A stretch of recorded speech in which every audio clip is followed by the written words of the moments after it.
Good, I have the short chair. Good morning and welcome to this sitting of the Massachusetts Appeals Court. It is my great pleasure to be sitting today with Justices Neyman and Shin, and my name is Gabrielle Wolohojian. We are hearing 5 cases this morning. We'll probably take a morning break, but we don't know exactly when, but we'll give you at least one case's worth of notice for those of you who are waiting for the later cases. Otherwise, we're just going to go right through the list. For those of you who have been here before, I'm sorry to repeat instructions you already know, but I will mention that each side receives 15 minutes to argue. When you are a minute and a half from the end of your allotted time, the yellow light on the little display on the podium will light up so that you have a sense of the amount of time remaining and to wrap up your argument. And when the red light goes off, your time has expired, and unless we are continuing to ask you questions, your argument time is over. There is no rebuttal permitted, so don't reserve time for rebuttal. We have a couple of cases on the list today that are partially impounded. We count on counsel to keep in mind what is the impounded material and try to work your way around it so that if it's oftentimes names, we won't refer to parties' names, we'll refer to them by status, mother, father, whatever, husband, wife. But if it's financial information, please be aware of that so that we're not referring inadvertently to things in open court that are actually impounded. If it does slip out, please tell us, because we have a way of editing the YouTube video later on to take out the impounded material, but it's not easy, so it's better to avoid it if we can. You may construct your argument in any way you'd like. However, I will tell you that you do not need to spend your time, if you do not wish, educating this panel on the background facts of your case. I can assure you that we know them. We have read your briefs carefully. We have read large portions, if not all, of the record, so you can dive right into your arguments. You don't need to worry about educating us on the background. But as I said, you may construct your argument any way you wish. So with that, I am going to call the first case, which is 2022 P0612. James, is the name impounded? No, the name's not impounded. James Wright versus Commonwealth of Massachusetts. And is it Attorney Keneally? Yes, it is, Your Honor. Great. Thank you. Morning, Your Honors. May it please the Court, my name is Joseph Keneally, and I represent Mr. James Wright, the petitioner in this matter. I'd like to start with the first argument raised in this brief, which involves evidence of titles and alleged contexts of 2 books found in Mr. Wright's possession when he was attempting a kidnapping in 1994. Now, rather than simply re-argue the fact, the brief as it was set forth, I want to start from a different angle and acknowledge that this was, frankly, acknowledge the obvious. This was a difficult case for the petitioner. I think that Section 9 trials in general are fairly difficult to win.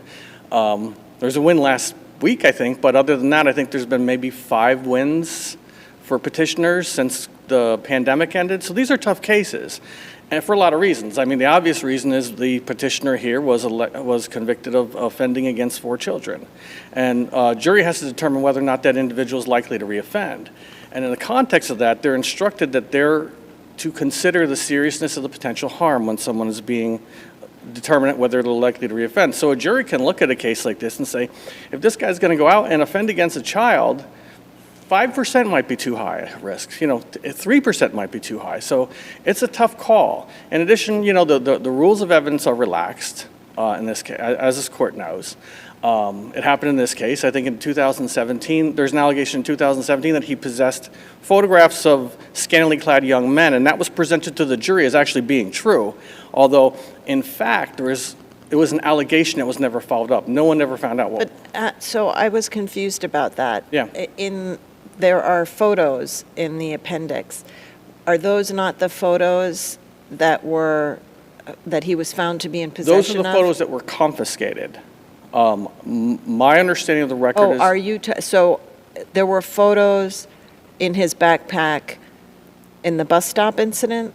No, these are two separate incidents. Okay, The incident regarding the book titles was from 1994. Right. I'm talking about the photos that were found, allegedly found in his cell in 2017. But are those not the photos that are in the They're the appendix? photos that are in the record. Okay. Yes. That's what confused me, because you said something that made it sound like Right. the jury couldn't have known that My those... point essentially here is that this is a system where the jury determines how likely someone is to reoffend and where evidence of allegations is being presented to the jury as proof. These are difficult cases in any event due to the way that these cases are set up. And my Are you po- saying there wasn't evidence to establish that those photographs were the photographs that were confiscated from his cell?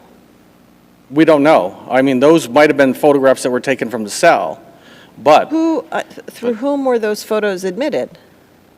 they were admitted as evidence of, there was an allegation that he possessed these photos, okay? And There was then the no photos evidence that- came into evidence And the photos came into evidence. through which witness? Cross-examination, I believe it was redirect examination of the cab witness, I believe, or it might have been one of the qualified examiners. In any event, the point here is that those photos, it was never determined that he definitely possessed those photos. He was alleged to possess the photos, and an investigation was undertaken, but there's no evidence as to what that investigation revealed. Except that it did somehow reveal these photos. Except that photos were found in a cell. He might have been with another inmate in the cell or something like that. But no one knows for sure whether he had them. But this was being passed off, and these photos were presented to the jury as if this is fact. This is kind of like, the point here is when you have evidence of allegations being passed off as proof in cases like this, it makes it extraordinarily difficult. But these are the rules. This is the playing field in these cases. Can And we my- go to the book titles? Yeah, well, my point was in the context of all this, in the context of how hard it is to bring these cases to trial for a petitioner, why in the world would we be talking about John Wayne Gacy? And why in the world would we be talking about serial murder and torture of children? Well, let me ask you a preliminary question about Sure. the books. Was the issue preserved? And the reason I ask is because at the trial transcript pages, at least record appendix, pages 487 and 488, there's a discussion about this. A motion in limine had been filed on behalf of your client to exclude them, I believe. And at page 488, Mr. Smith, who I believe was your client's attorney at trial, says, and this is lines 21 through 24, but at the same time, mentions John Wayne Gacy, so is the content of those texts, so if it's talked about, it's admissible, I think. So I feel like I'm defeated on that. Yes, So it seems to me that if that's the case, it's either waived, or if in these cases there's no waiver, then it's a substantial risk standard. Is that correct? that would be true, Your Honor. But I direct the court to page 634 of Volume 1 of the brief. I believe that was during the cross-examination of Greg Bell, the cab witness. And at that point, Mr. Smith got up, prior to these book titles and book contents being introduced, and wanted to renew his objection to the But introduction he of these didn't, books. at that point, he didn't articulate the basis of the objection. It was just kind of a... think- So I don't know how the judge was on notice of the argument you're raising now. I think he had a two-part objection. The first was that they were not relevant. And the second was even if they were relevant, they were far more prejudicial than probative. So Go ahead. you read the objection at page 634 to be renewing those objections, even though earlier he had essentially conceded that the evidence was admissible? I think he conceded at the point where counsel for the Commonwealth indicated that Mr. Wright admitted that he had these books. And for some reason, I think he believed that simply because Mr. Wright said he had these books, that now everything came Well, in. it was because the initial objection was that if the titles came in without any evidence as to what the books were about, the jury could just speculate about the content of the books. But once the Commonwealth came forward and said that there's evidence that the petitioner admitted that one of the books was about John Wayne Gacy, at that point, counsel said that would be admissible. So I'm not sure, Justice Shin, whether or not that makes this evidence relevant, because he said it. Okay, but we're talking right now about whether the issue was preserved. And is there anywhere in the record you can point us to where the argument you're raising now, which is that the Commonwealth was required to put in evidence tying the books to his mental condition, was that ever raised to the judge? Pardon me, I'm sorry. So the argument you're raising now is that the Commonwealth had to put in evidence tying the books to the petitioner's mental condition in order for that evidence to be relevant. Was that argument ever raised to the judge? Essentially, the judge was the one who brought that up, I think, on page 487 of Volume 1, that he thought that, like he said, the book titles themselves weren't just going to come in. It would be too speculative. There had to be some reason for the experts to say that they had explored these books, considered them, and made some determination as to whether or not the book titles and the contents were somehow relevant to Mr. Wright's dangerousness and risk of reoffense. That's what the judge said. At that point, I believe counsel for the Commonwealth said, well, he said that the books were about John Wayne Gacy. That doesn't, in my estimation, automatically make this admissible. There still has to be some basis of relevance for this to come in. Mr. Wright could have said all sorts of things that had nothing to do with this case, but if it's not relevant, it doesn't come in. Correct, Mr. Smith said, in fact, I do feel like I'm defeated on this. The titles divorced from the contents of the books may or may not be relevant, but the titles connected to the contents of the books, I'm having a hard time understanding why they might not be relevant. I mean, if they were two cookbooks, then I could understand an argument that they're not relevant, right? I mean, in this inquiry. But they're not two cookbooks. They're books about specific types of crimes. And the crimes are related to the types of crimes that that Mr. Wright has committed. So why is the fact that that's the reading material in his backpack not relevant? Well, I think that if it was going to be relevant, it would be relevant by virtue of some sort of testimony from a psychologist linking the possession of these books to a mental disorder. I believe that that's a psychological sort of determination that needs to be made, because otherwise, anybody walking around with a book about anything, John Wayne Gacy, Stephen King's It, or anything like that, to say that that reflects their behavioral proclivities is making a leap that I think is best left to the experts who testify in these trials. And to simply say, book about a bad guy, he's a bad guy, he wants to do the same thing, that's where the judge called this speculative, I think. That's what the judge said that this was overly inflammatory and it was too prejudicial, because there was no connection made by anybody. I mean, in retrospect... But that's a different prong. I mean, that the undue prejudice outweighs the probative value. That's a different prong. For sure. I actually... Are you arguing that there's no probative value? None. None. Yes, I'm arguing there's Okay. none. If this is to show that he had pedophilic interests, there's evidence that he abused 4 children. If there's evidence, if they're looking for demonstration that he has antisocial personality disorder, he has an entire record of misconduct. It's all there. why isn't it relevant simply as part of the narrative of what happened in 1994? I mean, there is evidence about everything that was in his backpack, some of which was maybe more inflammatory than others, but I mean, there is evidence put in that he had a Garfield writing pad. Right. So why isn't that relevant just as part of the narrative? I'm not sure the fact that it was a Garfield writing pad as opposed to a cookbook or a writing pad with Charlie So Brown. let's say he had a cookbook. I mean, so that comes in as part of the narrative. It's relevant for that purpose, right? So then the question becomes whether the unfair prejudice of whatever it was outweighs the probative value. I guess if we go back to relevance, I would say what does the titles of these books or the contents of these books prove? So when describing what was in his backpack when he was arrested in 1990, or Yes. he was arrested, right? They had to redact portions that were not like the All-Star Dad T-shirt. I mean, you have to go through and redact portions of the report. I mean, Well- it's all part of the picture, right? I think that an argument could be made if council wanted to, that the fact it was a Garfield notepad as opposed to any other cartoon character notepad is not relevant, and that could have been redacted, but there Why wouldn't be really isn't much it point in it. relevant? He was, there was reference to Garfield in the letters he was writing to the Well, young boys. Fair enough, and that might be some sort of connection. I think that's. So if that's a connection, then why aren't the two books a Because connection? Mr. Wright never tortured or what, and his history has nothing to do with this.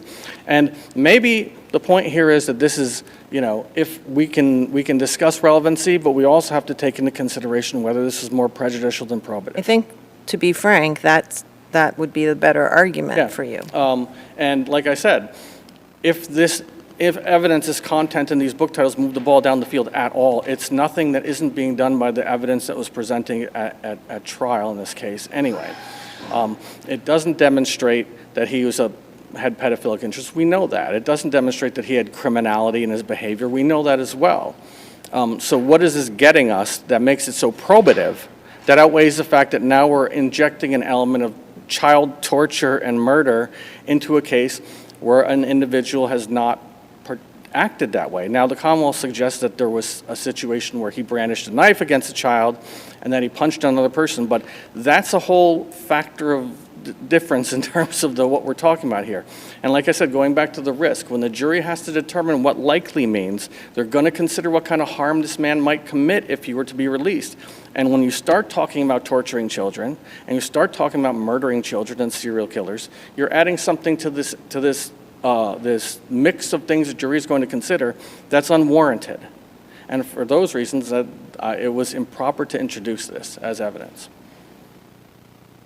I know I have a minute left.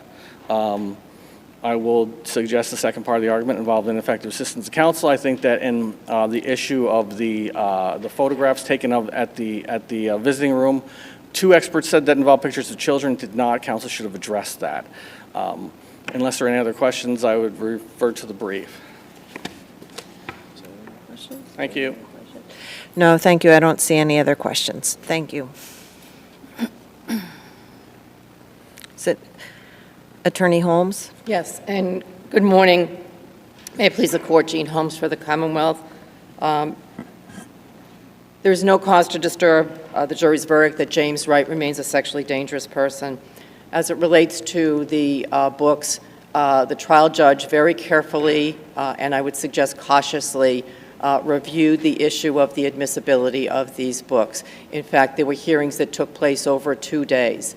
And initially, the judge was concerned just about the titles. But once the judge was presented with the evidence that would be put forth at trial and was put forth at trial, that Mr. Wright had acknowledged in 2019 that he had possessions of the books, that one of the books was about, and these were his statements, Mr. Wright's statements, it was about torture and killing and luring children, 33 young men and children.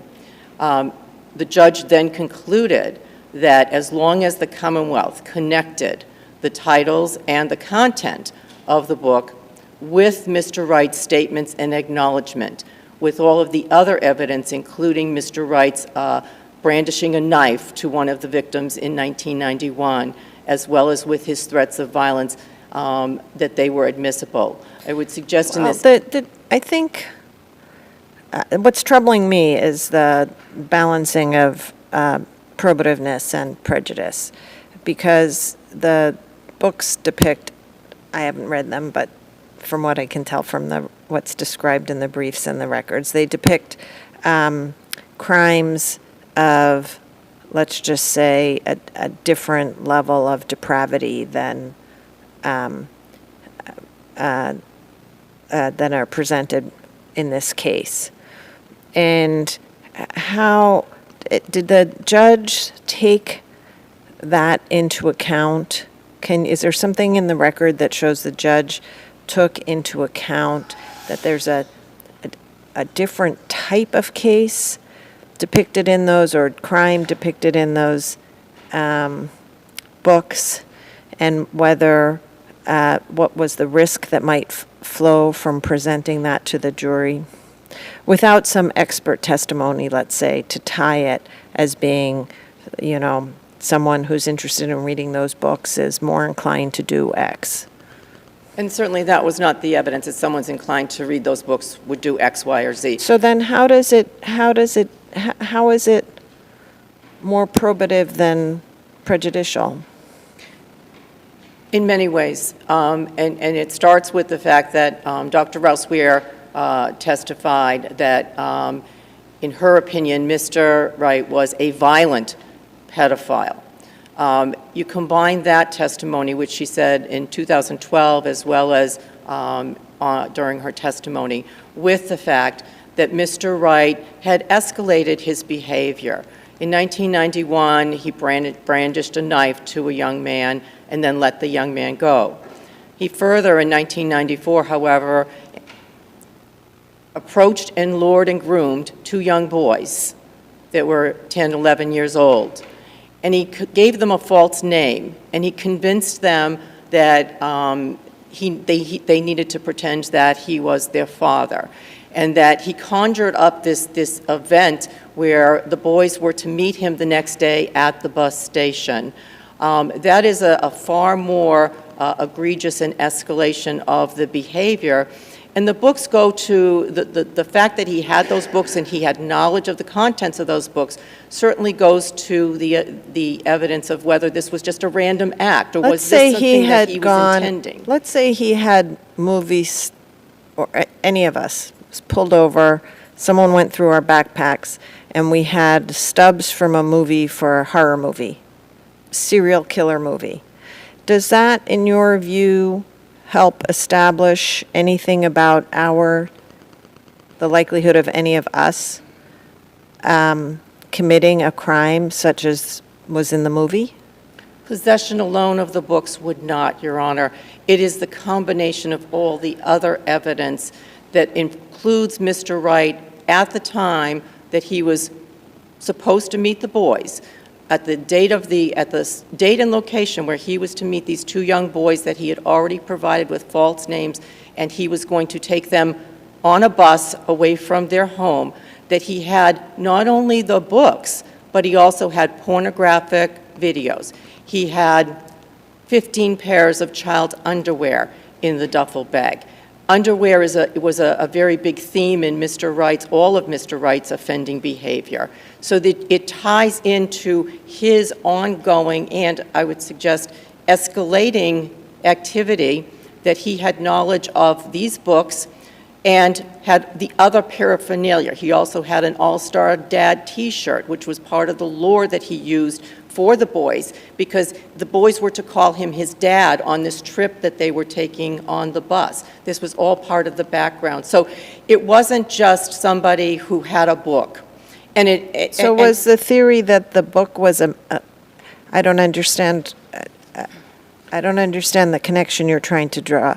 Was the book supposed to be a manual of some sort? What was the inference that the Commonwealth was seeking to have the jury to make from the fact that these 2 books were in the backpack? That the book was about the luring, torture, and children, that Mr. Wright had a pedophilic interest, a deviant sexual interest that was prolonged and enduring, that all of the witnesses talked about. And not only that, but that his behavior was violent towards children, had been in the past, and was still currently, at the time that he was arrested, he still was demonstrating a current interest in violent behavior with children. So that is all relevant, and as far as if there was any error, it was certainly a slight error, given the overwhelming evidence in this case, given the fact that, in fact, the books were testified to once by one of the witnesses. It wasn't that the Commonwealth repeated that testimony throughout the trial. In fact, the mention of the books was not made in the closing arguments. So if there was any error, it was certainly very, very slight and certainly not unduly prejudicial under all the facts and circumstances of this case. As it relates to the photographs that counsel talked about, those were admitted through one of the qualified examiners. They were part of an incident report. Under the law, incident reports are admissible. And as a result of incident reports being admissible, so wouldn't all of the evidence that goes with those. So those were clearly admissible. Again, and that was as to Mr. Wright's current interest, deviant sexual interest, particularly as it relates to children, as well as his antisocial personality disorder and his antisocial traits. As far as ineffective assistance of counsel, in this particular case, counsel had a very difficult case. The Commonwealth called received testimony from 7 experts, called two qualified examiners, a CAB expert, and that CAB expert testified to not only his own opinion, but as well 4 other qualified or psychologists that offered their opinion. There was no motion for new trial filed in this case, And there correct? was no motion for new trial. And respectfully, there probably was no basis for a motion for new trial in this case. In fact, I would just like to make a slight correction. Counsel says that Mr. Smith, Attorney Smith, did not cross-examine Dr. Rouseware about her misspeaking that they were pictures of children that he had in 2000. And that was not correct. Counsel did cross-examine, albeit gently, he cross-examined Dr. Rouseware about that, and she testified on cross-examination that she had misspoke. It was men, and that is understandable. It was a trial tactic and a good trial tactic because Dr. Rouseware was the most favorable, although not ultimately favorable to Mr. Wright, but was the most favorable in that she offered some positives as it relates to Mr. Wright, in her opinion that Mr. Wright was being enthusiastic in his beginning to approach treatment. So based upon all of the trial strategies and reasonable tactics that Attorney Smith took, there was not ineffective assistance of counsel. And if there's no further questions, Commonwealth will rest on its brief. Thank you very much. Thank Thank you. you both. You both presented able argument and good briefs, and we appreciate that. The case is submitted. The next case is 2022 P0757, KEITH SOR versus KIMBERLY Lim.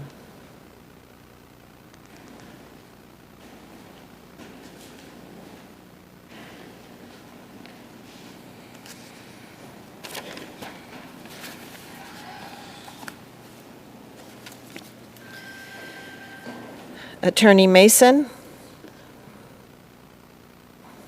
Good morning, Your Honors. Good morning. My name is Attorney Morris Mason, 147 East Merrimack Street, Lowell, Massachusetts. I represent the plaintiff in this matter, Mr. Sor. I think Also, you're going no. to want to adjust the microphone a little, and Closer to then there's never any substitute for projection. Thank you, Your Honor. Again, I represent the appellant, KEITH SOR, in this matter. I would like to just take a moment to go back to the deed in question here. I know it's been specified in the decision, but it's a deed that's sort of unique. In 40-plus years of practice, which included quite a bit of real estate, I never saw a deed that was drafted that way. It was drafted by a non-lawyer, was never reviewed by a lawyer. The testimony at the lower court indicated that Mrs. Lim had never seen the deed and didn't understand why it was done that way. The testimony was that my client had not reviewed the deed, did not look at the first page, but merely signed. It was a deed that called for a payment of $40,000 on June 9th, 2014, and the remaining $40,000 to be paid by June 9th, 2024, 24 months. It did not specify anything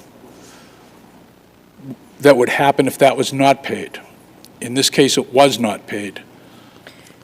So you are not arguing that any of the judge's factual findings after trial were clearly erroneous? That is correct, Your Honor. I think she's applied the wrong law in this case, this Okay, situation. so, and I didn't see the deed in the record appendix. It was referred to in the decision. Right. Verbatim. And It's in the that's, Appley addendum. so, so what do you do with the fact that the traditional language of, for example, so long as, is missing from the deed? I think, Your Honor, if the persons who prepared the deed had not suffered through the first year of law school real property with the innumerable ways that could be determined, you go by the plain reading of the document. In this case, it says you pay this amount this day, this amount by this date. Any type of contract, if you don't pay the second amount, the contract's not complete. So I don't understand that. That sounds to me like you're arguing for a change in the law. No, I don't believe I am, Your Honor. I'm arguing that the plain reading doctrine would apply here, based on the fact that there was no expertise on the part of my client in looking at a document and knowing what it would mean. And there was no apparent expertise on the part of the drafter. Right, but if, how does that help? Because if they don't include the required language, they just don't include the required language. Well, I'm not sure it's required, Your Honor. That's the question that we ultimately come to in this case. If you take the plain reading document and you look at contract law, I don't think it's required. I think it says, okay, if you don't make your second payment, when the car's not yours. Well, isn't Case- that, because the usual language is not there, doesn't that create an ambiguity in the, and if so, doesn't that Justice become, Neyman, it does doesn't that exactly become, that. but doesn't that become a finding for the judge to make, as opposed to, I mean, how as a matter of law can we resolve that? Isn't the judge required to make findings of fact, and that's what she did here? In this case, if you read the ambiguity, it should be read against the drafter. That's the longstanding tradition in Massachusetts and I believe in most of the country. The only exception, I believe, is Louisiana. But if you read that against the drafter, it doesn't create any conditions. It makes it basically a situation where if you don't pay the second, you don't have a deal, if you don't make that second payment.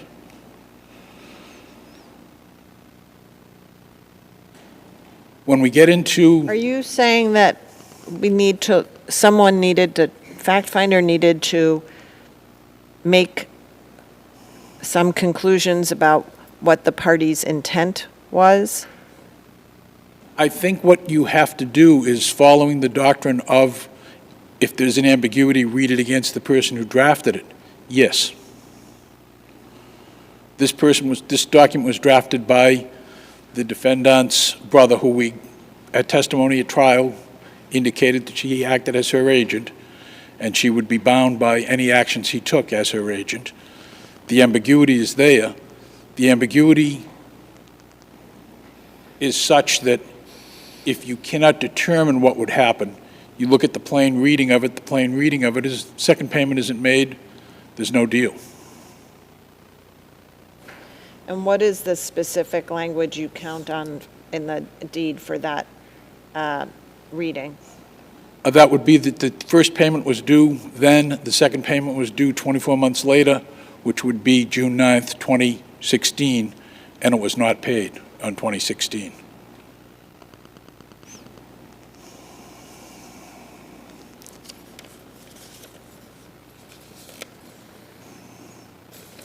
And so what would we do with our cases that say you need, I don't want to call it magic language, but I want to say, particular language I think that becomes, in order to create a fee simple determinable. that becomes a situation where everybody has been indoctrinated in property law from the first year of law school that these estates exist. This may be a time to determine that these estates, unless specifically provided for, don't exist. If you have a plain reading of a document that says, Okay, but we can't change the law. That may be an argument you could make to the Supreme Judicial Court, but we are going to have to deal with the law as it exists. And I think within the context of the law as it exists, the plain reading of the document says it's certain things are to be done by certain dates. If they're not done, it's not completed. Do you agree with the judge's determination that you had the burden of proof in this case? Yes, I do, Your Honor.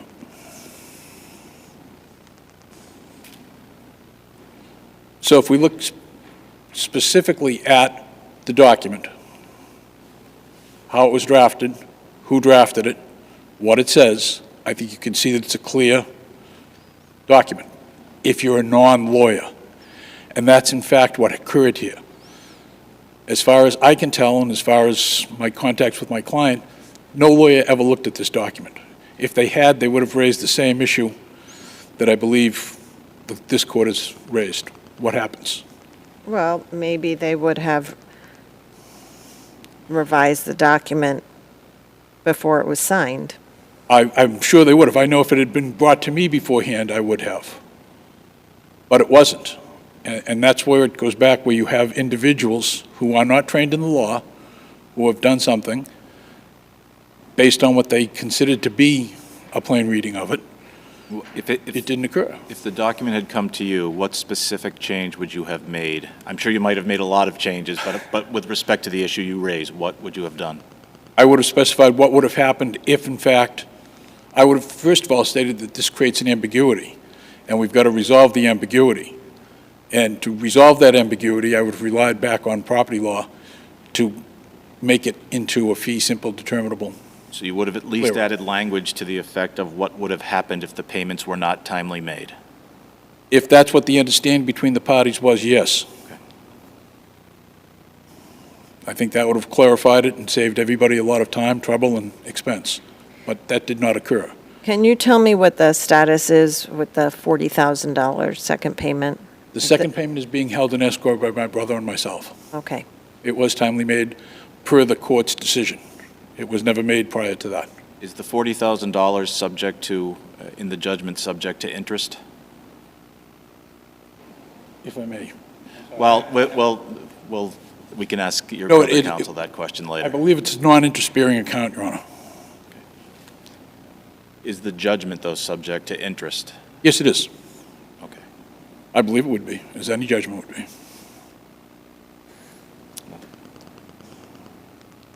I'm ready to answer any other questions that the court may have. If not, I would just express my gratitude for my brother for his cooperation in this matter, and just tell him I'm glad to see him here. He's had a severe physical injury prior to this. Thank you, Your Honor. Thank you. Thank you. Attorney Lindauer? Good morning, Your Honors. My name is Kenneth Lindauer. I'm from Salem, Massachusetts. My position is, I think, clearly stated in my brief, and which incorporates the judge's decision in this case. It's my understanding from the judge's decision that there is no ambiguity in the deed. It's a deed signed under seal and was notarized and recorded, registered at the registered land. What is the point, then, of having a payment date in the deed if it can simply be ignored? Well, the original understanding was that my client would make the second payment in 2 years. She offered to make the payment after the 2 years elapsed. The appellant was in bankruptcy at that time, and I think that testimony in the court indicated that she didn't know how to make the payment since he was in bankruptcy. He was in a Chapter 13, I believe, and she hired an attorney at that point to make the payment, which was refused. It was refused a second time and subsequent times as well. And as you indicated before, the money is being held in my IOLTA account pursuant to an agreement with Mr. Mason. I think the appellant's argument here would create havoc within the recording and registration system if his argument is that the plaintiff didn't understand what he was signing. I think then any deed that's recorded later on, a conveyor of property could indicate, oh, I didn't realize I was signing a deed, or I didn't realize what I was doing, or I didn't see the first page of the document. and then every document on record would be subject to some question. The law in Massachusetts, I believe, and based on the case law that the judge cites and that I cited in my brief also, is very clear about fee simple determinables, that there has to be specific language to indicate that. And in this case, there is none. I believe that the appellant's remedy here would be a remedy in law, which would be the payment of the $40,000, which the judge accounted for in her decision, in which we are holding in the event that the appeal is unsuccessful. I really have nothing further to add. I don't know if you have any questions for me. No? I don't see any. We have your briefs. Thank you very much. We thank you. It's an interesting case, and we appreciate your briefs and your argument. With that, the case is submitted. All right, thank you very much.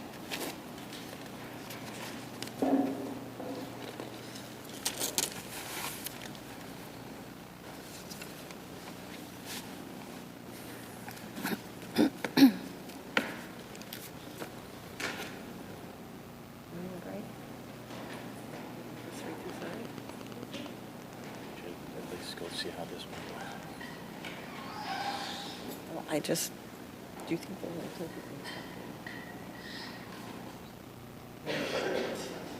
it?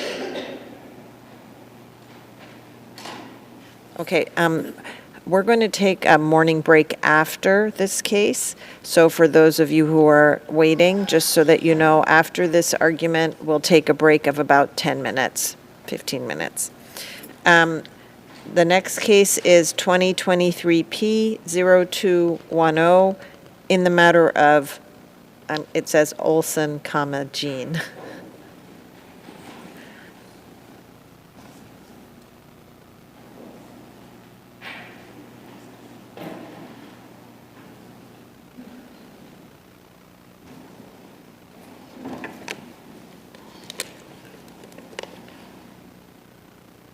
Is it Attorney Lee?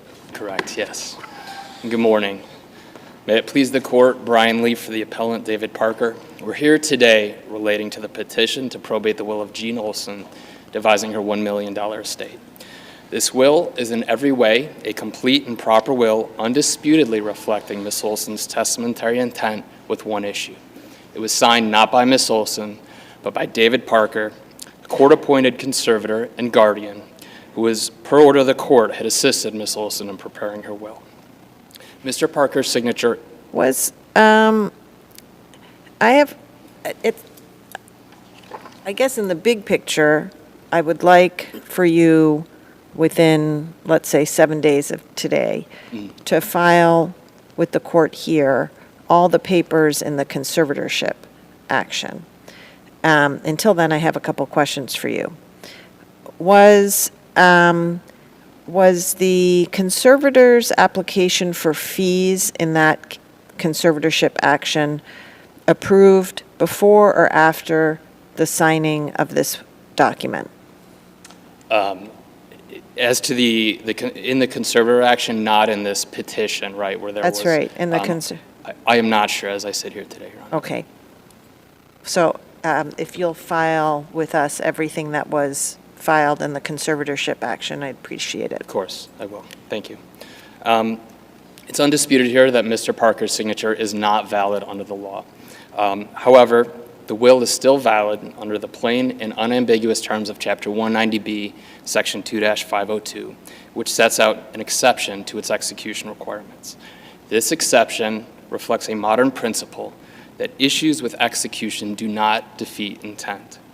Section 2-502A states, except as provided in subsection B, and it then goes on to list the execution requirements, including that a will has to be signed by the testator or in the testator's conscious presence. So are you arguing that the requirements of A1, A2, and A3 are all subject to this extrinsic evidence exception in subsection B? Yes, Your Honor. So under your interpretation, must a will be in writing, or would the exception apply to that as well? It will because of what subsection B says, which subsection B says, intent that a document constitute the testator's intent can be established by extrinsic evidence. The document need not be a writing or have writing on it. I think it need be, Your Honor. I do think a document, as that term is understood, contemplates something written, something tangible. It is not an oral statement. It is a physical document. Then why didn't the legislature have sub B apply just to subparts A2 and A3? Why did they have it apply to A1 as well? Well, Your Honor, I do think, I think the way this, so it's my position, right, that we don't even need to get to the UPC. We can apply the plain terms of this statute. We can I'm look talking about under the MUPC, to be clear. I'm sorry? I'm talking about under the MUPC, just to be clear. Correct, and I'm attempting to use an analogy here, which is that under the UPC, it also has the same except as provided in subsection B language, and the subsection B in the UPC is for holographic wills, okay? And holographic wills, it says that those are permitted, and then it also says, though, that those holographic wills still need to be signed. So in that example, right, in the UPC, they use subsection B to specify where one of those part A1, 2, or 3 is still required. There is no similar language in our subpart B. All we have is except as provided in subsection A.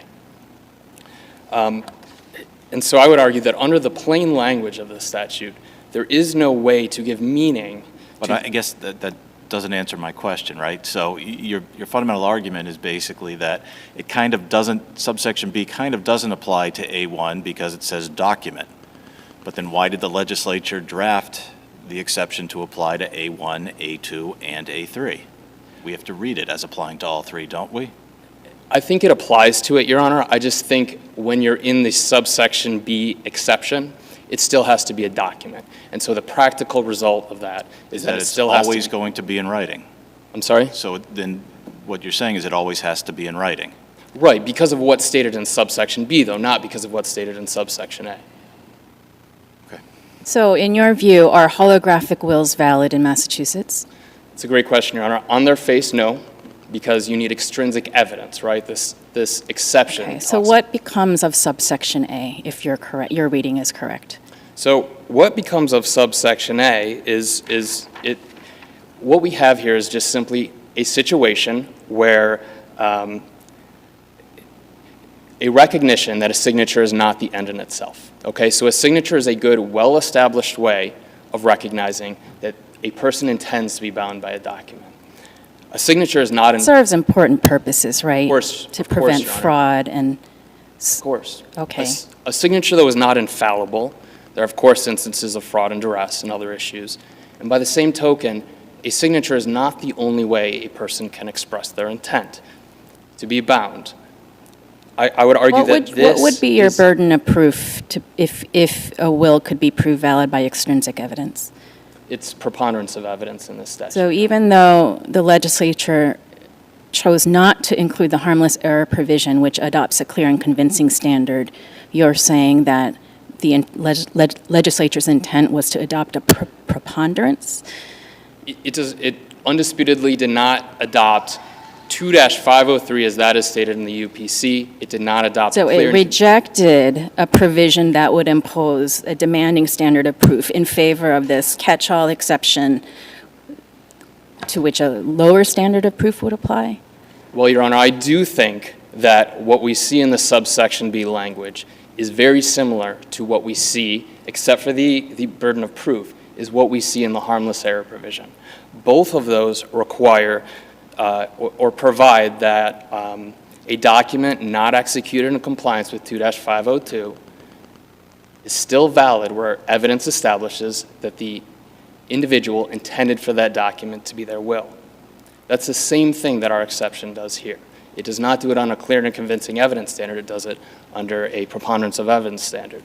But that is, I mean, subsection B is almost identical to UPC subsection C, taking out the holographic wills language, right?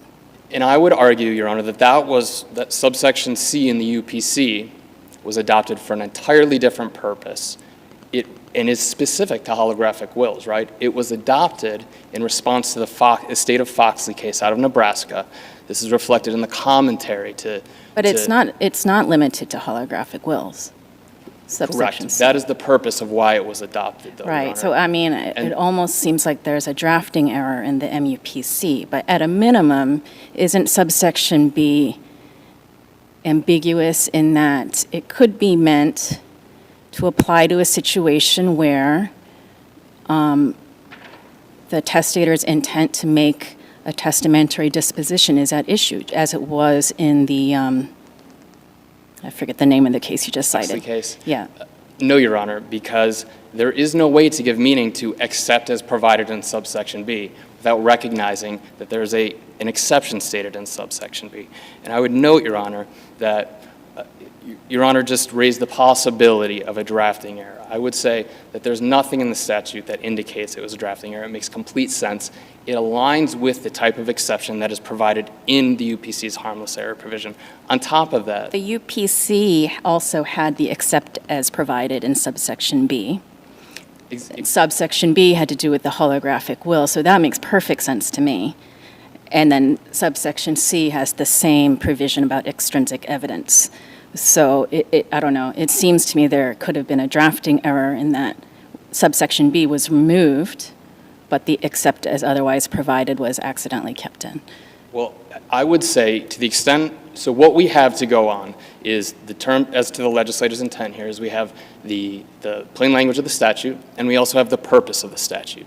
Section 1-102 lays out the purposes of the statute. One of those stated purposes is to discover and make effective the intent of a decedent in distribution of the decedent's property. That's exactly what this exception does here.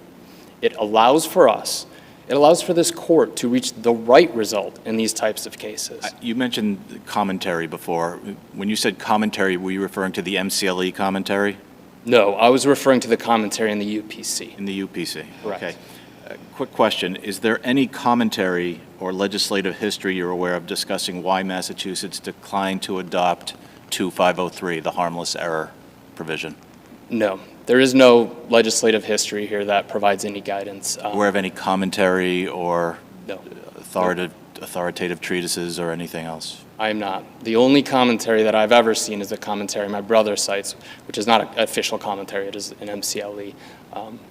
So I think the answer is no. I do want to come back to this point briefly, though, that I do think that this statute not only is in conformance, adopts the same principle that is in the harmless error provision of the UPC, but allows this court to reach the right result in these types of cases. In this case, Ms. Olsen wanted her last act to be to give back to the charities that had helped her and her family through their hardest struggles in life. The Boston Children's Hospital had cared for a disabled son. The Masonic Lodge was a very important part of her family's life, including after her husband died. She also wanted her nieces-in-law and her nephews to benefit, but in specific amounts and for specific reasons. I would argue that the law should and does under 2-502 allow for these wishes to be carried out, even though she didn't sign her will. So this case doesn't push the boundaries, as you say in your brief, but is there any way for us to write a rule that would apply only to this case? I think, Your Honor, so these are going to be very fact-specific cases, right? So it is hard to write a rule that captures. The rule that I think you're proposing would allow anybody to at least get their foot in the door. I mean, I could present a cocktail napkin with written in magic marker, not signed or witnessed, and say this is a will, right? That would be the rule. I think any document, you need a document where you have extrinsic evidence where you can prove by a preponderance of the evidence that the decedent intended for that document to be their will, yes. Or intended it not to be a will, right? Or not to be a will, exactly. I just want to make sure I understand. This came up in the context of a motion for summary judgment? Correct. So the question would be whether there was, in this case, sufficient evidence to get over the summary judgment standard with respect to the question of intent. Exactly. Even were we to agree with your legal arguments, we would not actually be concluding that this will was a valid will, That's right? correct, Your We Honors. would just be remanding for That's correct, right? Your We Honors. would just be remanding for a trial on the question of what the decedent's intent actually was? That's correct. And I would note that I think in the estate of, I think it's estate of Atia, which is not actually in my brief, but is, and I'm sorry, I don't have the citation in front of me. It is a Michigan appeals court case. That was the exact situation that the court had. It was a summary judgment decision. The issue of law was raised in Michigan for the first time under the harmless error provision, which is modeled off of the UPCs in Michigan. And the court assessed that issue, determined that under the harmless error provision, which I would argue, again, has language very similar to our provision at issue here, that unsigned wills could be validated based on this extrinsic evidence. So it made the ruling of law and remanded back to the lower court to decide the question of fact. Can you help me understand the relationship between the various lawyers who were involved? So the conservator was appointed by a judge of the probate and family court. Correct. It was the same judge who ruled on this motion, correct? It was not, It Your was Honor. not? All right. And the request for conservatorship came from, initially, was it a facility in which the decedent was living? No, it's Old Colony Elder Services, which is an organization that provides services to elderly and disabled individuals. They had heard, I'm not sure this is in the record, it will be in the conservatorship record I submit, they had heard that Ms. Olsen was being taken advantage of financially. Okay, and so some organization came to the court. The court then appointed your client. Correct. Now, in some kind of, I'm trying to understand the relationship between the conservator and the decedent in the context of attorney-client. It's not an attorney-client relationship, is that correct? That is correct, Your Honor. Okay, so then I understood from the record that the decedent also had her own attorney. Correct. Was that part of, that just existed independent of the conservatorship? To some degree, it was a little complicated because the attorney that represented Ms. Olsen also represented Mr. Grezik and her sister, Ms. Olsen's sister. And so because of that, she wore multiple hats. But she did object to this conservatorship. The judge still continued it and appointed my client as the permanent conservator over those objections. She was a part of at least one of these meetings where they sat down. Okay, but she's then, so the conservator, the decedent is not actually the client of the conservator. The conservator is acting in the decedent's stead, I take it? Or at least, well, you'll straighten me out. And then there's another attorney who actually drafted the document. And whose client, who was that attorney's client?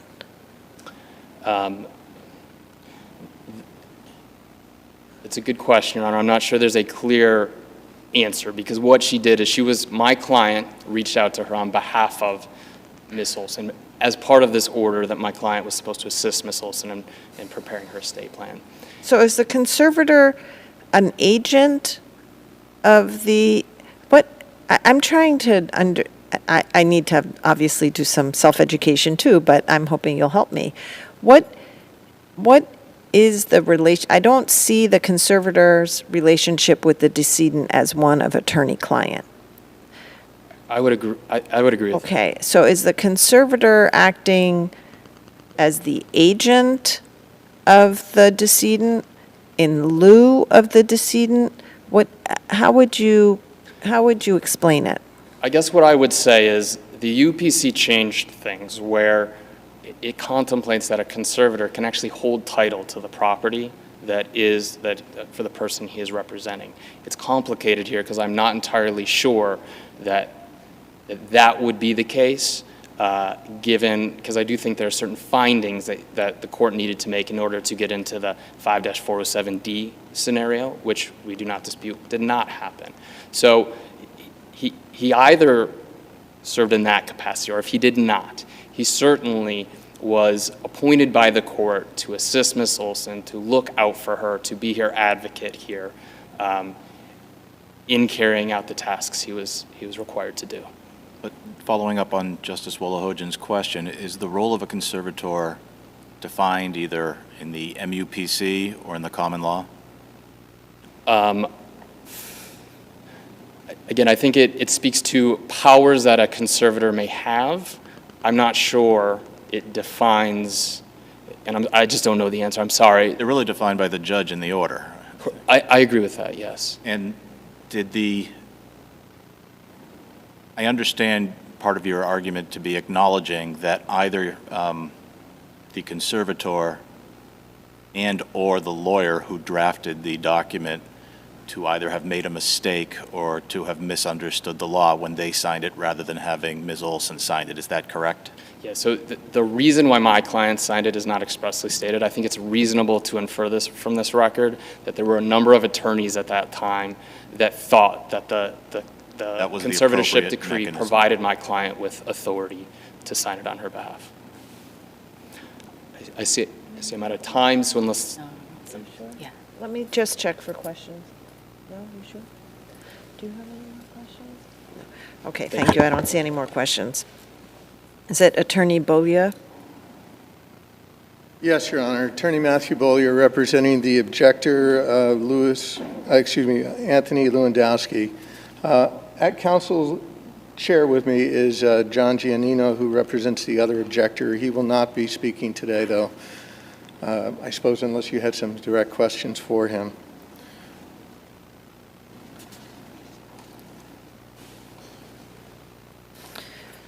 I take it that if we were looking at this solely through the lens of ordinary summary judgment, where if the question were solely what is a person's intent, that this factual record raised a sufficient question of intent to go to a trier of fact. Judge, I think that there is sufficient doubt as to what the testamentary intent of the decedent is that the matter should go to trial, and in fact, if remanded from this court, it would go to trial. I can, off the top of my head, think of a dozen ways in which the testamentary intent and the actions would be attacked. Obviously, this is summary judgment on a point of law, and so those are not really material issues. That's why, as I noted in my brief, I haven't been arguing them. They're not material to Right, the so I summary just judgment. wanted to, though, make sure I understood the state of play, that as in your view, this is purely a legal question, because if we were to get into the question of fact concerning intent, you would agree that the case is one suitable for trial rather than that could be disposed of on these papers. It would have to go to trial, Judge, because it's not only testamentary intent, it's actually testamentary capacity as well that's at issue.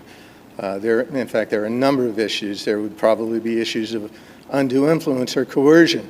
You know, I just take, for example, the language of that limitations. Forgive me one second.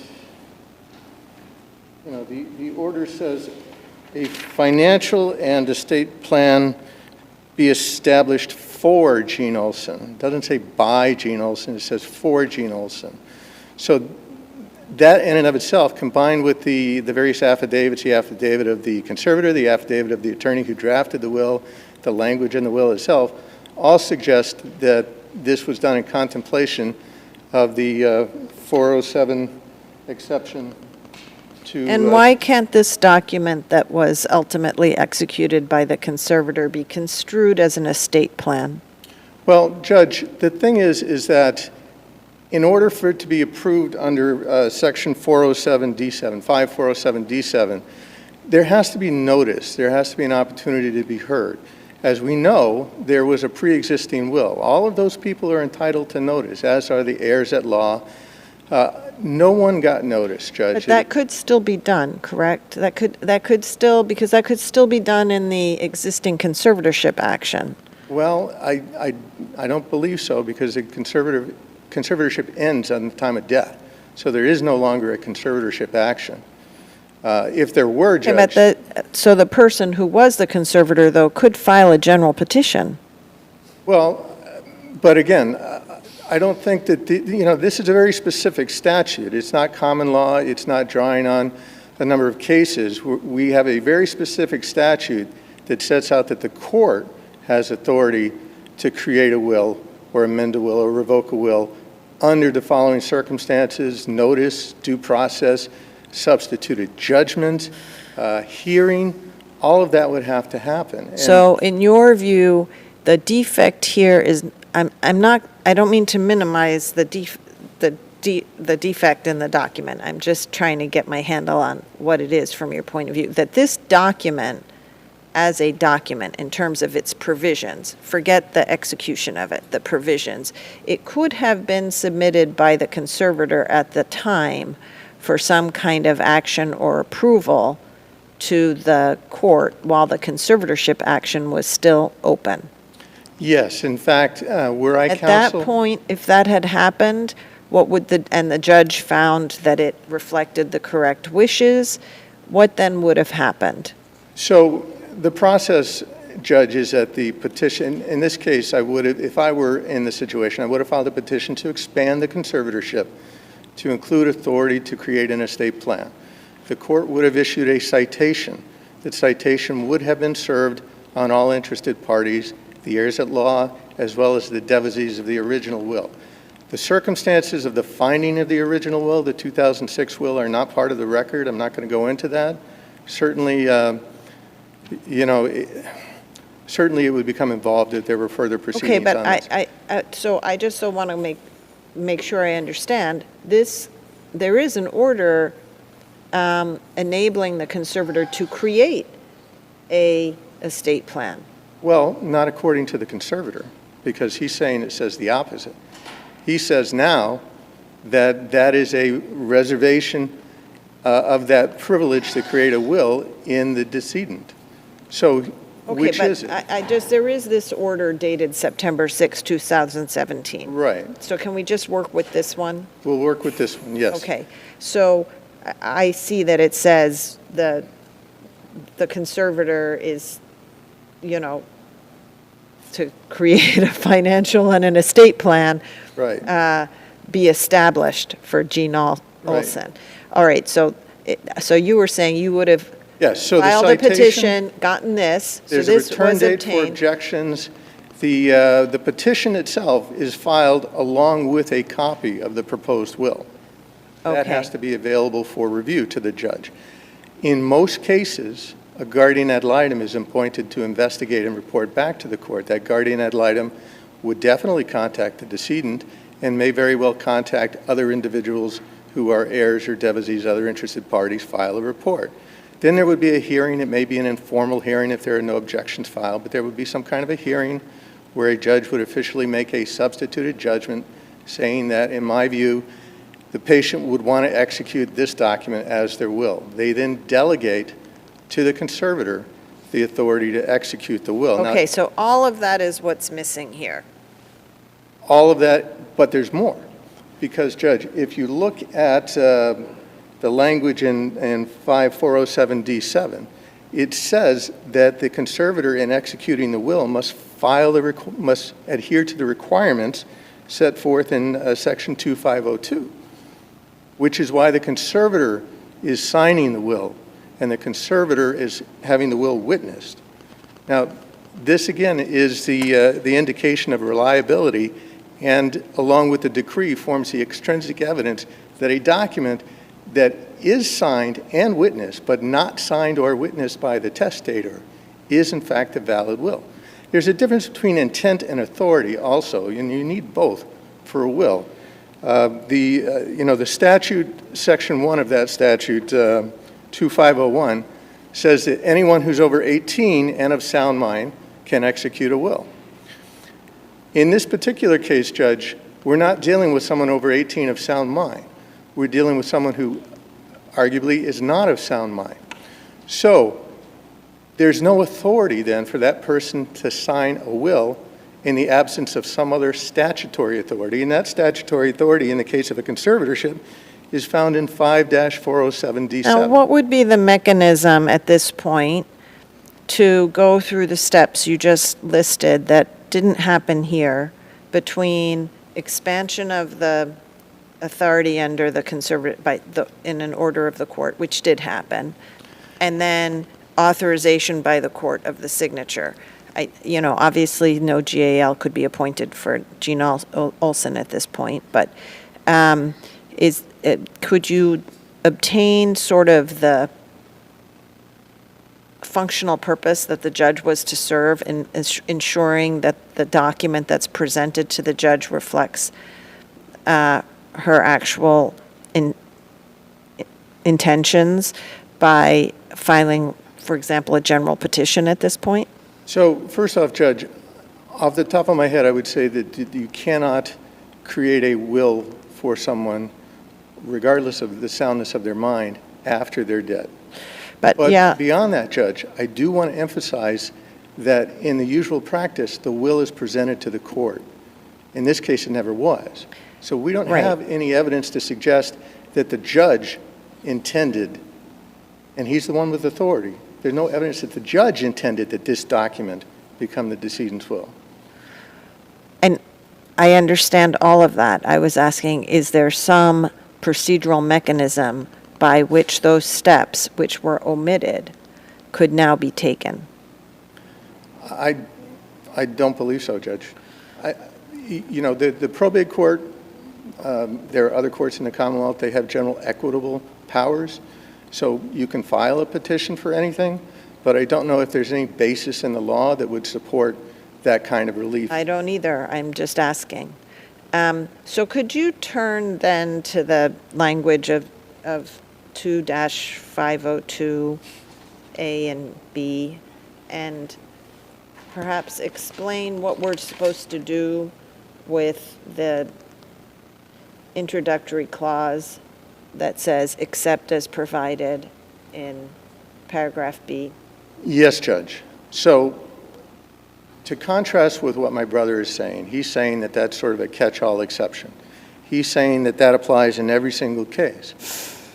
I'm saying in the alternative that that only applies when there's some other statutory scheme set up that creates a need for extrinsic evidence that can either serve as a surrogate for the signature and witness requirements or a supplement to the signature and witness requirements.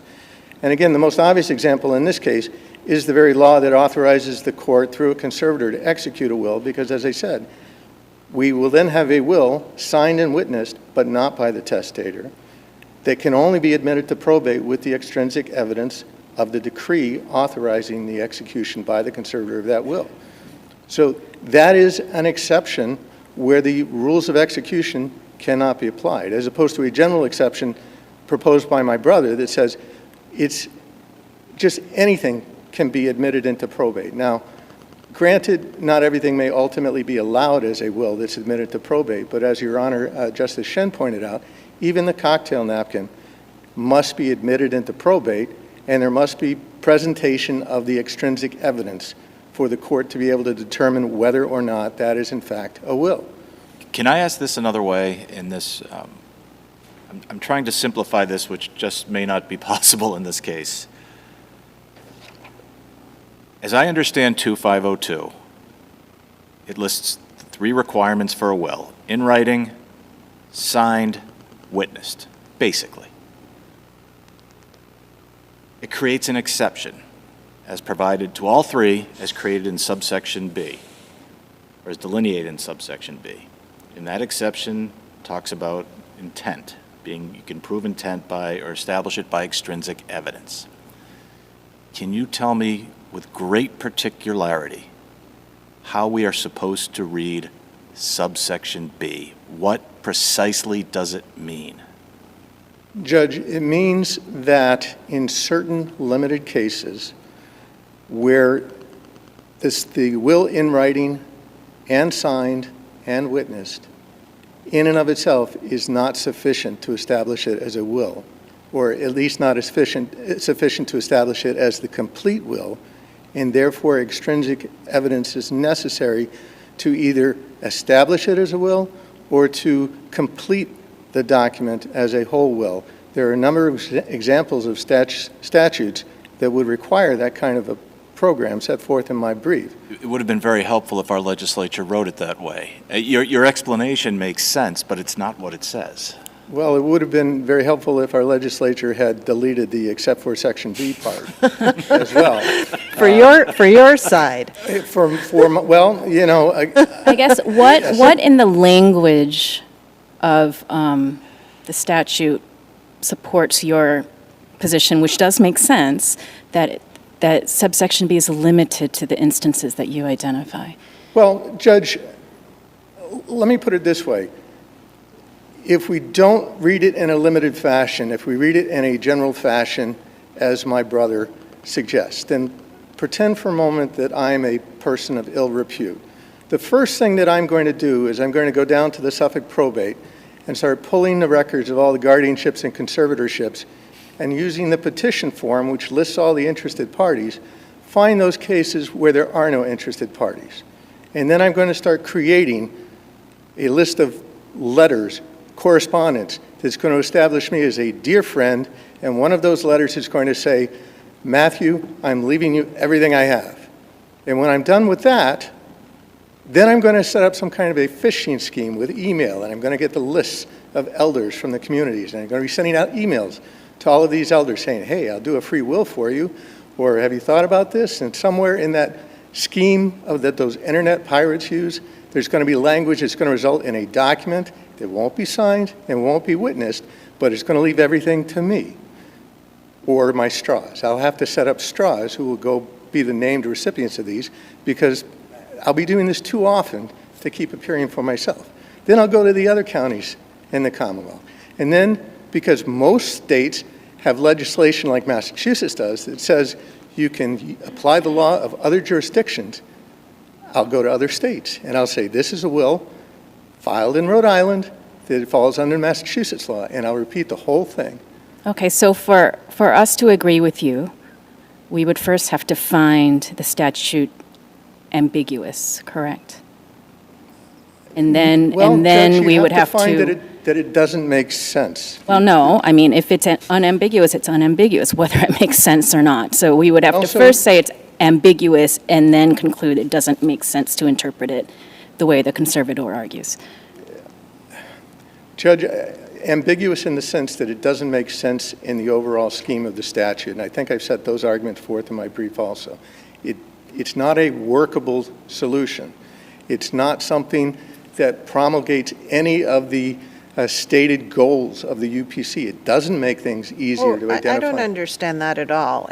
Subsection B is intended to elicit evidence of the testator's intent, and Section 501 or 2, whatever it is, says that one of the primary purposes of the MUPC is to effectuate the wishes of the intent of the decedent. So, Section B doesn't say that it's there to address the testamentary intent of the decedent judge. It says intent that the document constitute the testator's will, and that's a slightly different thing. We're not talking about whether or not the will contains the testamentary intent.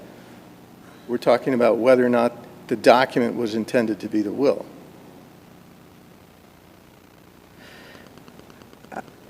all right, so now I'm confused, because it looks to me as though there's really no dispute that it was intended to be the will. Well, there is a dispute. I mean, that would be a disputed fact, but the point is that this extrinsic evidence should only be allowed in those cases that there are statutory exceptions for, like the conservatorship statute, where you need that extrinsic evidence. And for that, in that case, it's actually the judge's intent that the document be the will, because the testator doesn't have the capacity, but the judge has authority. So it has to be the person with authority who has the intent that it be a will. And the intent has to be expressed. And as I said, the intent is typically expressed by a writing, signed, witnessed. So Unless there's a- 5407D7 requires the conservator to comply with 2502 when making a will. Right. for the protected person. 5407E then says that the court, in approving the exercise of powers, is to decide what was the intent of the protected person. I'm summarizing, obviously, to the extent that can be The ascertained. testamentary intent is, Okay, yes. so if the conservator executes a will, as he did in this case, it's not signed by the testator, what then happens under subsection E? So he hasn't complied with 2502. Well, a will signed by the conservator that hasn't been reviewed by the court, it doesn't comply with the statute either. So it's nothing. It's not a will. It's just a document written by a conservator. So if the conservator signs the will on behalf of the protected person, he hasn't complied with 2502, it cannot be approved by the court under 5407E? 507, I apologize, Judge. Could you read me I know 507. So 5407E says the court, in approving a conservator's exercise of the powers listed in subsection D, shall consider primarily the decision that the protected person would have made if not disabled, to the extent that that can Right. be ascertained. So let's that's- say the conservator makes a will but doesn't get the testator's signature, so it does not comply with 2502. Can that be approved under 407E? Section E is what we refer to as the substituted judgment clause. Right. This is not an authorization clause. It's a clause that sets out the guidelines that the judge must adhere to when making a substituted judgment. Just like the cases involving treatment with antipsychotic medications or end-of-life issues, the judge making a substituted judgment, putting him or herself in the shoes of the protected person, has to make a will that, as nearly as possible, mirrors what the protected person, him or herself, would choose. So that in of itself is not the authorization, it's just the sort of framework after the authorization has occurred as to how the will is to be created. So I don't think that Section E would provide any kind of an exception to the execution requirements in 2-502. Maybe, let me put it another way. If this document had been submitted to the judge while Ms. Olsen was still alive and approved and signed the way that it was, as we have here, that would constitute a valid will, even signed in this way, because the judge would have authorized it. Am I correct? Yes, I'm assuming, So Judge, it's not that the citation really- issued So properly. another way of, right, assuming all the mechanics of notice and citation had been complied with within the context of the conservatorship. So in some ways, it's not that this is defective as a will, it's because it could have been signed in this way. It's signed by a conservator in the presence of two witnesses, et cetera, et cetera. It's just that the conservator was not authorized to proceed in this way. If the conservator had been authorized to proceed in this way, this would be Ms. Olsen's valid will. Yes, setting aside the possibility that there may still have been questions about the conservator's knowledge of the prior will. But they would have been raised within the context, but presumably because notice would have been given, that they would have been raised within the context of the conservatorship action before this will was executed. I would say yes, Judge. If the conservator had adhered to all the requirements, including the notice provisions, and the judge had approved the proposed will, and then it was properly executed and witnessed, then yes, it would be a And valid that will. can't be done now. I don't see how we can do it posthumously. I've never heard of that. Well, it's an being done. action, it's not really any action that the conservator's taking posthumously. All the actions were taken while the decedent was still alive. It's a question of whether the judge could somehow, nunc pro tunc, I suppose, approve of these actions at this point. And maybe in that context, you'd have all of these disputes over Was she competent? Was this intent? What did he know about the previous will? All those things. I don't know. I don't know the answer. I'm just trying to sort it out in my head. Well, again, Judge, theoretically, but with the knowledge of the pre-existing will and the conservator's duty to possession of that will and what Sure, inquiries were made. those are all legitimate questions. I guess whether, those get disposed of on a summary judgment and on a probate petition, I don't know. I don't think so, but, Let me see if there are any further questions. No. Okay, it's a fascinating case. You've presented both sides extremely well, both in your briefs and in your argument. I would appreciate it if, and cooperate so that I know there's no dispute among you, that you submit within a week all of the papers that were filed in the conservatorship, because I had questions when I was going through the record and that I couldn't figure out from that. So if you would do that, then the case is submitted. And we're going to take our morning recess, which we'll be back in about 10 minutes. Thank you, Judge.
Welcome back, everyone. Our next case is WESLEY Nagi versus Meta Nagi, case number 2023P0219. I just want to remind all counsel that the case is partially impounded, so I assume that has to do with financial information, but maybe you'll know better. In any event, please just be cautious about not referring to impounded information in open court. With that, Attorney Kurhan, we're ready whenever you are. Good morning. May it please the court, Dana Kurhan representing WESLEY Nagi. We challenge... Sorry, I mispronounced that. I didn't know it either until he told me. We challenge the property division in this case, and in particular the division of the parties' four pieces of real estate. And we essentially raise two grounds. First, by any measure, the wife received the overwhelming majority of the property. She received 3 out of the 4 properties and the 3 most valuable properties. Essentially, she got properties with generally nice and very large buildings on a total of about 5 acres.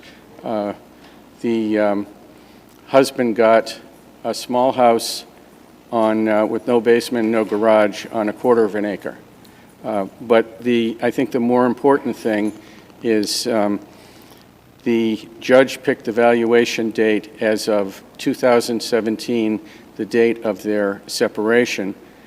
So in the 4.5 years between that time and the time of judgment, the properties appreciated substantially. And Do you agree that the selection of the valuation date or for purposes of the division of marital property is subject to judicial discretion? The judge has some discretion to determine the date on which the value of the properties is to be determined? a judge has some discretion, but the SJC said in Connor versus Benedict that the presumptive date is the date of the trial. And there may be situations where the party claiming the assets is responsible for the gain and is largely responsible for the gain, or maybe the other party is engaged in some bad behavior, some negative financial behavior. And the judge said, look, the husband after 2017 didn't contribute to the property. Here's the problem. We agree with that. But number one, he was disabled during much of this time and was unable to work. He was asking the court for alimony, temporary alimony, and he didn't get it. So he didn't have the ability to pay. But number two, what the court did not consider was that the rental properties were generating substantial income. So the judge did not consider the probably $500,000 or more that was generated by this property by all the rental properties between 2017 and 2022. And, so yes, the wife is paying the mortgage, but she's paying the mortgage and the taxes and all these other expenses largely out of the income from the property, which he did not share.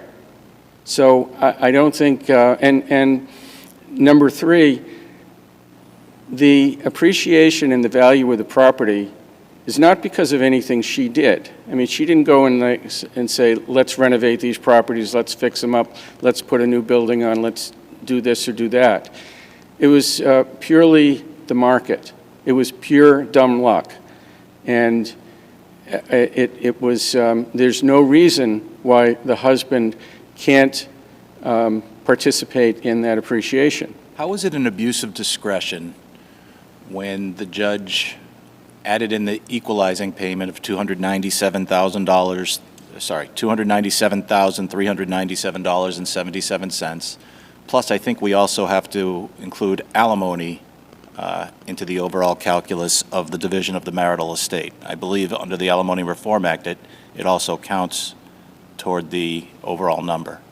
Well, I'm not sure how much alimony really factors in on this, number one. And number two, had the property been divided as of the date of the judgment, the equalizing payment would have been higher by, I think, several $100,000. 100,000, 400,000, But you didn't, something. sorry, unless I'm incorrect, which I may very well be, you didn't take that number and then back out any of the expenses or costs that the wife had paid during that period, right? That's just a raw, that's just a raw number.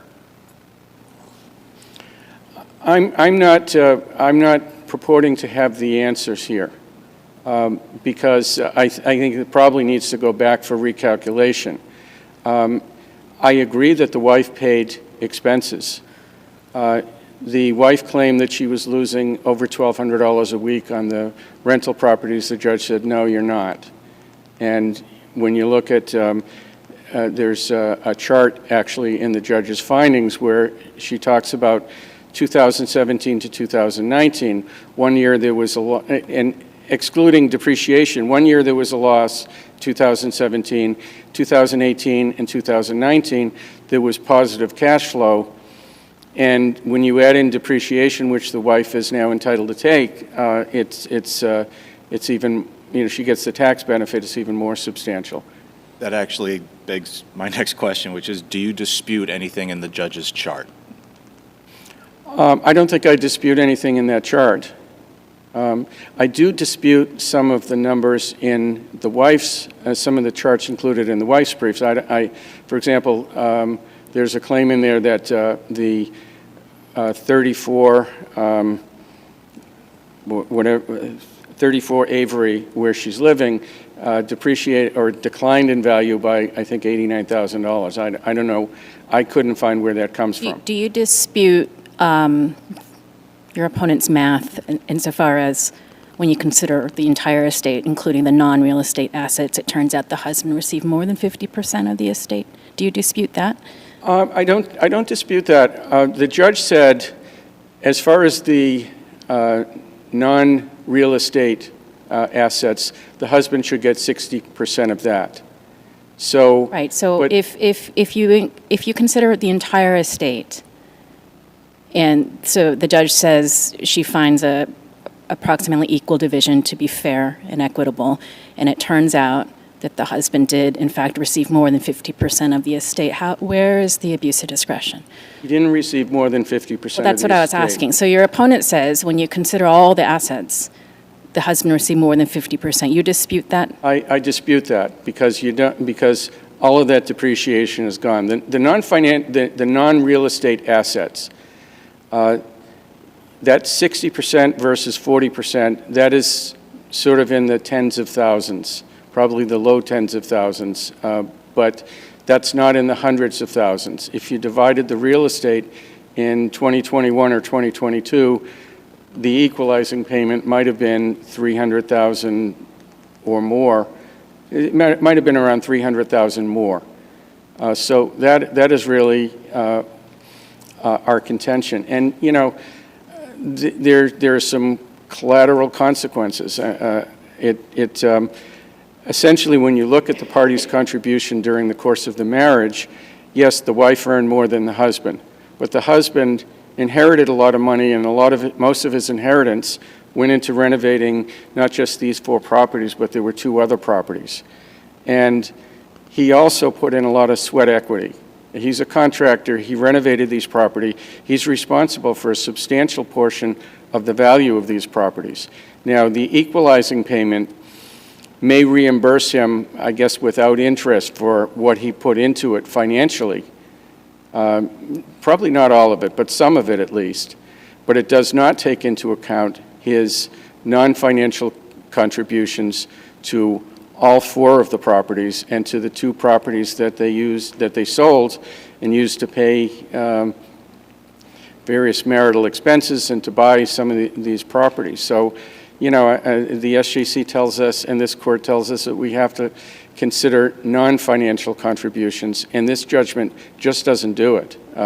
He essentially came out of it with less than what he put into this marriage. And, for 10 years, this is a marriage of almost 30 years, but for 10 years in the middle, he was largely supporting the wife. And for other periods of time, I mean, I think she was able to earn what she earned because of his contributions. So this judgment does not take any of that into account. So I think when you look at everything, you look at the total package, there's just no reason for the way the judge handled this and for ignoring the income that the husband didn't participate in and for ignoring all of his non-financial contributions. I mean, the judge made a finding that the wife has the ability to maintain her current lifestyle. She also made a finding that the husband does not. And I think when you look at the jurisprudence of this court and the SJC, I mean, there are cases that say very clearly that a judgment is not, the purpose of a judgment is not to see one party being able to maintain their lifestyle and the other not. You know, the husband, maybe he can go back to being a contractor, but he doesn't have a place to run his business. Half of his tools went to the wife. His golf cart went to the wife, so he can't really resume golf. I think this is, when you look at everything, you know, he just doesn't have the ability to earn and accumulate assets, and there was no reason for him not to participate in the marital, fully in the marital estate. Unless there are any further questions, I will leave the remaining points to the brief. I don't see any. Thank you very much. We've got your arguments. Is it Attorney Jackson? Good morning, Your Honors. Attorney Jackson on behalf of Meta Elizabeth Nagi, together You're with going to Peter- need to speak up, please. Good morning, Your Honors. Linda Jackson on behalf of Meta Elizabeth Nagi, the appellee, together with Peter Cooperstein. Your Honors, the trial judge did not abuse her discretion in awarding the wife 3 of the 4 properties and selecting a valuation date and a date of division as of the party separation, which is about 4.5 years between the separation and the date of the first trial. This is an instance where the parties had no children, there was no economic partnership between them as of the date of separation, and there was no marital partnership either. The husband actually left the residence, the primary residence, moved in with his girlfriend to a house in Chilmark, began paying 1/2 of those utilities at the girlfriend's family's house, and worked at her family's property for free. He didn't need alimony at the time the complaint for divorce was filed.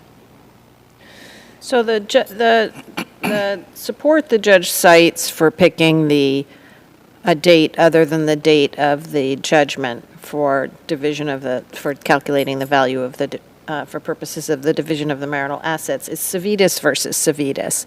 What were the facts in that case? The facts in the Civitas case was that that involved a dealership.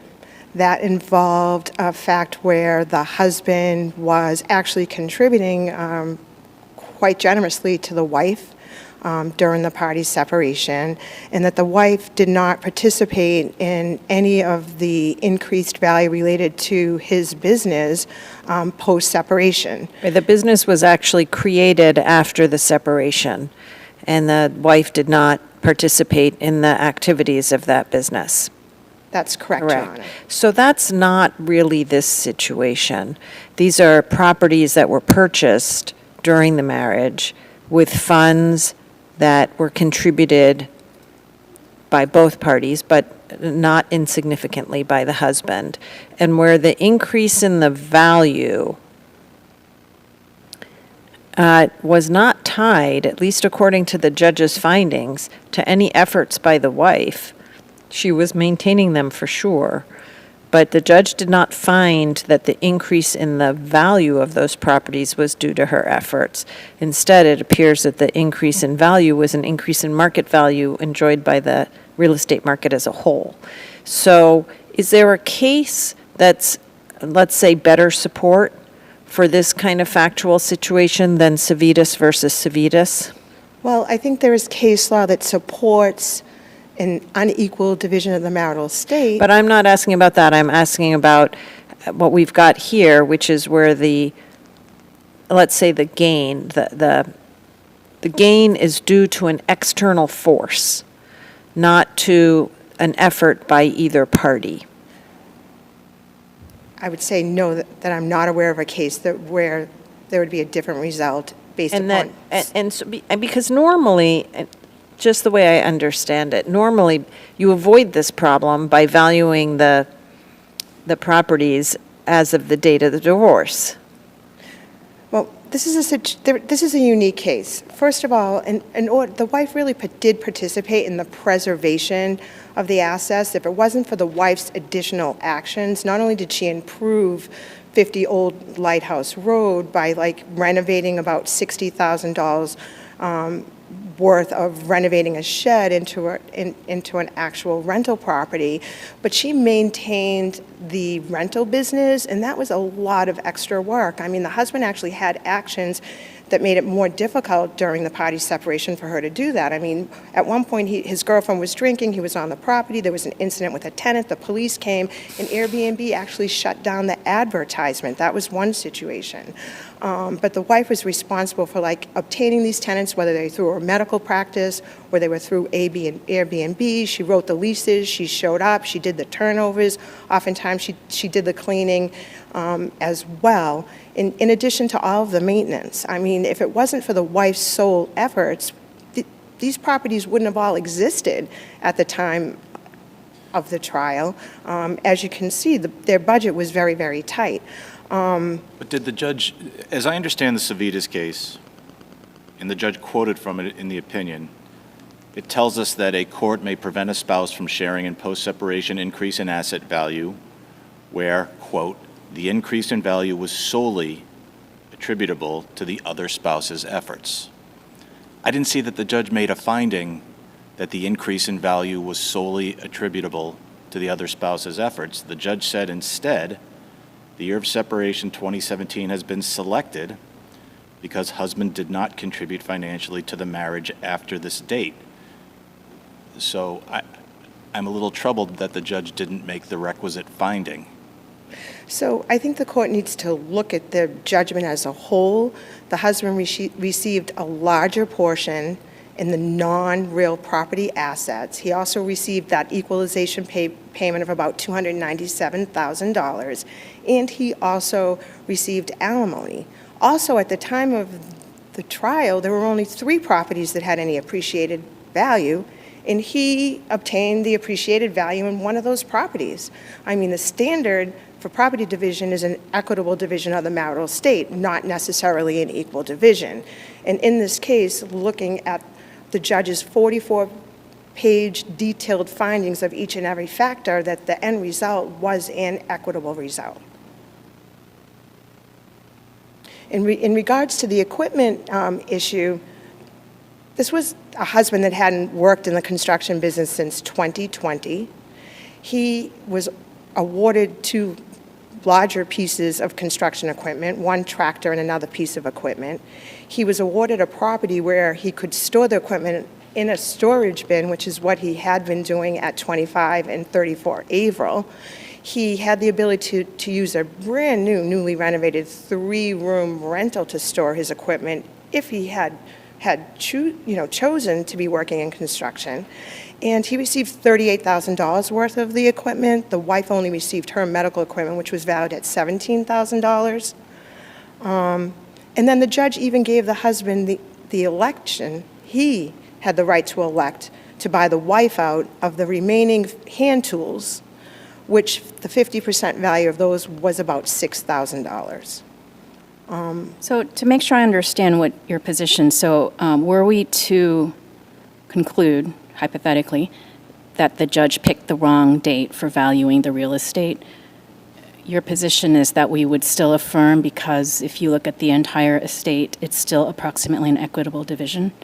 Absolutely. So your opponent disputes your math, so how are we going to do that without doing the math ourselves? Well, One item that he disputed was that a depreciated value on 34 Averill, and I would like to point out to the court that the wife on her own refinanced during the pendency of the divorce matter the property at 34 Averill, and she generated about $230,000 in proceeds, of which during the pendency of the divorce matter, through agreement of the parties in council and subsequent court order, the husband received $145,000, and the wife had received about $80,000. Aren't these findings that have to be made by the judge? Those findings, I believe, are in her findings of fact. I think it's on page 23 of the brief. But how would we be able to do, we would need to know both the increase in the, in value of the properties between the date the judge used and the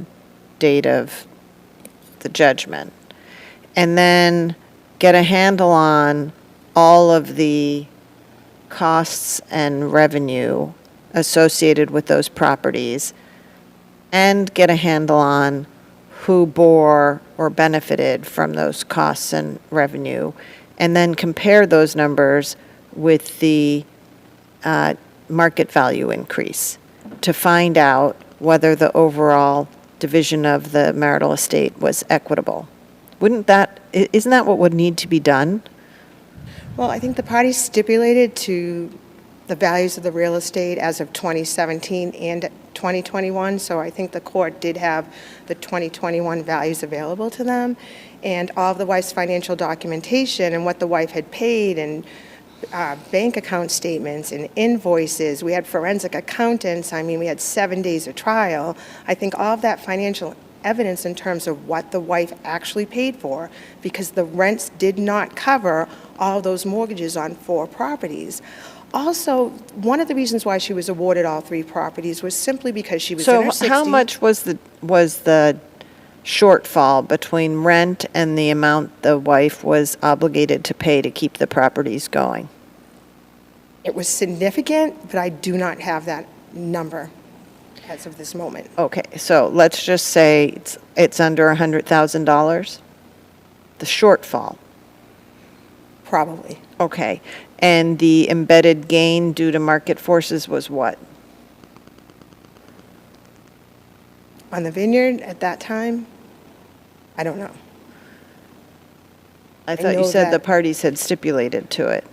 There were values at the time of trial as to Okay, so, 2021. and what was the difference? It was like $500,000 or something? No, I think the difference was more like, it was under $500,000. I think it was closer to $250,000.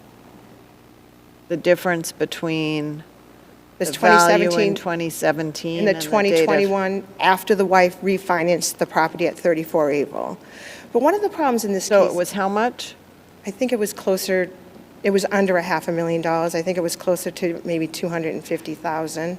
Okay, whatever number it wasn't 100,000. Correct. So she's getting the benefit of the difference between whatever she was out of pocket for carrying the costs, carrying the properties, and the amount of embedded market gain. And all the work that she did during the entire separation to obtain Sure. those rentals. Again, that's not quantified in any amount.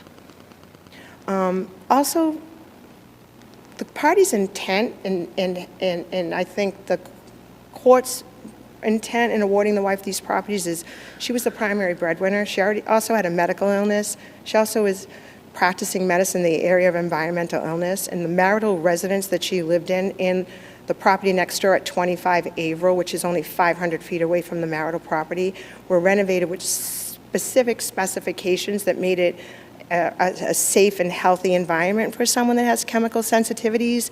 And then part of her business in having a boutique medical practice on the vineyard was people would fly in and some of her patients would rent there. And that was the primary, that's how she was the primary breadwinner. And she's in moderately poor health. She's in her 60s. And there's a husband that's requesting alimony that actually was, did receive an alimony. The wife needs those properties, both Knoyer to run her business, 34 Averill to live in a safe environment, and 25 able not only to live in a safe environment since it's so closely next to her home physically, but also to engage rentals oftentimes for her patients who are also chemically sensitive and sick. So that was the party's intent in even building these homes. So it was equitable in the end for the wife to receive those three, and she really struggled to be able to buy the husband out. And in the judge's findings, the wife did even obtain, I think, $100,000 from her sister, and she utilized those funds to assist her in buying out the husband and giving him that $297,000 lump sum payment. But the equipment that he received 60% of, is significant value. And, it was more than twice, I think, the value of the small equipment value that the wife received. So I just think that the importance of the final judgment is that under the circumstances, it is equitable. Let me see if there are any questions.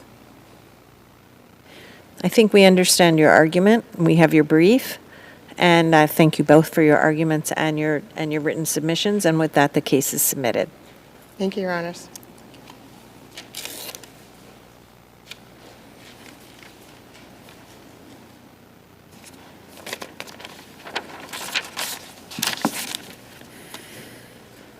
The last case on our list for the morning is 2022 P1060 Harris Autobody versus Commerce Insurance Company.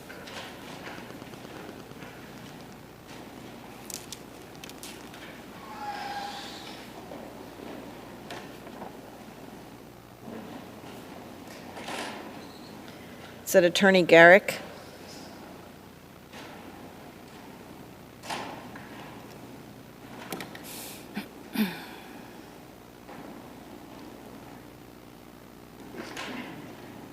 We're ready whenever you are.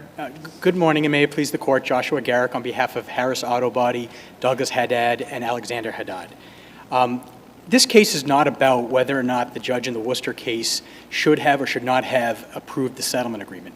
Instead, we're here on a very narrow issue, which is, can Commerce avoid a decision on the merits yet again by having a case dismissed at the 12B6 stage on the collateral estoppel issue? It was error for the Superior Court judge to do that because in this case, Commerce has failed to meet its burden in two respects. First, it failed to prove that the issue decided in the motion to enforce the settlement was essential to the underlying fraud-based claims in the Worcester case. But you've got to be careful because that's not what the first step in collateral estoppel actually is. It's whether it was essential to the judgment. And I think, wouldn't we have to agree that the decision on the motion to enforce the settlement was essential to the judgment? So the Supreme Judicial Court addressed that very issue in the Giroux versus Palmer case, and in that decision, they grappled with, well, is it the case, the underlying merits of the case, or just the issue at the time? And I think that when you talk about the essentiality element, the key language in the Giroux decision to show that the decision on the motion to disqualify wasn't essential is where they say Giroux could have prevailed on those claims regardless of the outcome of the motion. So if the counsel was disqualified, they could have hired other counsel and pursued it. But we don't have a motion for disqualification here. It's a totally different situation. Sure, but if a motion to allow us to enforce a settlement is allowed, that's dispositive of the underlying claims, and it's essential to the judgment. I don't see how it can be anything but those two things. Well, because we're dealing with a issue preclusion, not a claim preclusion claim. Here the issue is the finding that the settlement agreement should be enforced, is that essential to the underlying claims? Essential to the judgment. Well, respectfully, Your Honor, the Giroux case says that it has to. In the context of a motion to disqualify counsel. Well, all right. Do you have a case other than Giroux? No, sure. Well, in That- addition to Giroux's, there are the other cases that are cited in the Giroux's case. Each one of them goes to the case, the underlying merits of the case or the controversy. That includes the homeowner's case, where the first case was where the bank sued to recover for damages to a fire. And then the second case was suing because there was no coverage. In the first case, the position was taken that there was coverage that was in place, and so that issue was given preclusive effect in the second case. The Green case, that was the civil service case, where a finding was made in the civil service context that the termination of the employee was lawful, and the subsequent case had to deal with emotional distress claims in a workers' comp context. Again, that went to the underlying merits. And in all of those cases, what was the nature of the judgment? It was a judgment on the merits of the claims, right? Correct. So doesn't it matter what the nature of the judgment is when we're determining essentiality? So the judgment here was a judgment of dismissal. So there's no finding that my client had done anything wrong on the merits. And on each of these other cases, the homeowner's case. And I agree with that, but the nature of the judgment is what matters. So for purposes of the essentiality requirement, right? So let's say a judgment of dismissal enters because the court finds there's no personal jurisdiction, right? So the memorandum opinion on personal jurisdiction would be essential to the judgment of dismissal, would it not?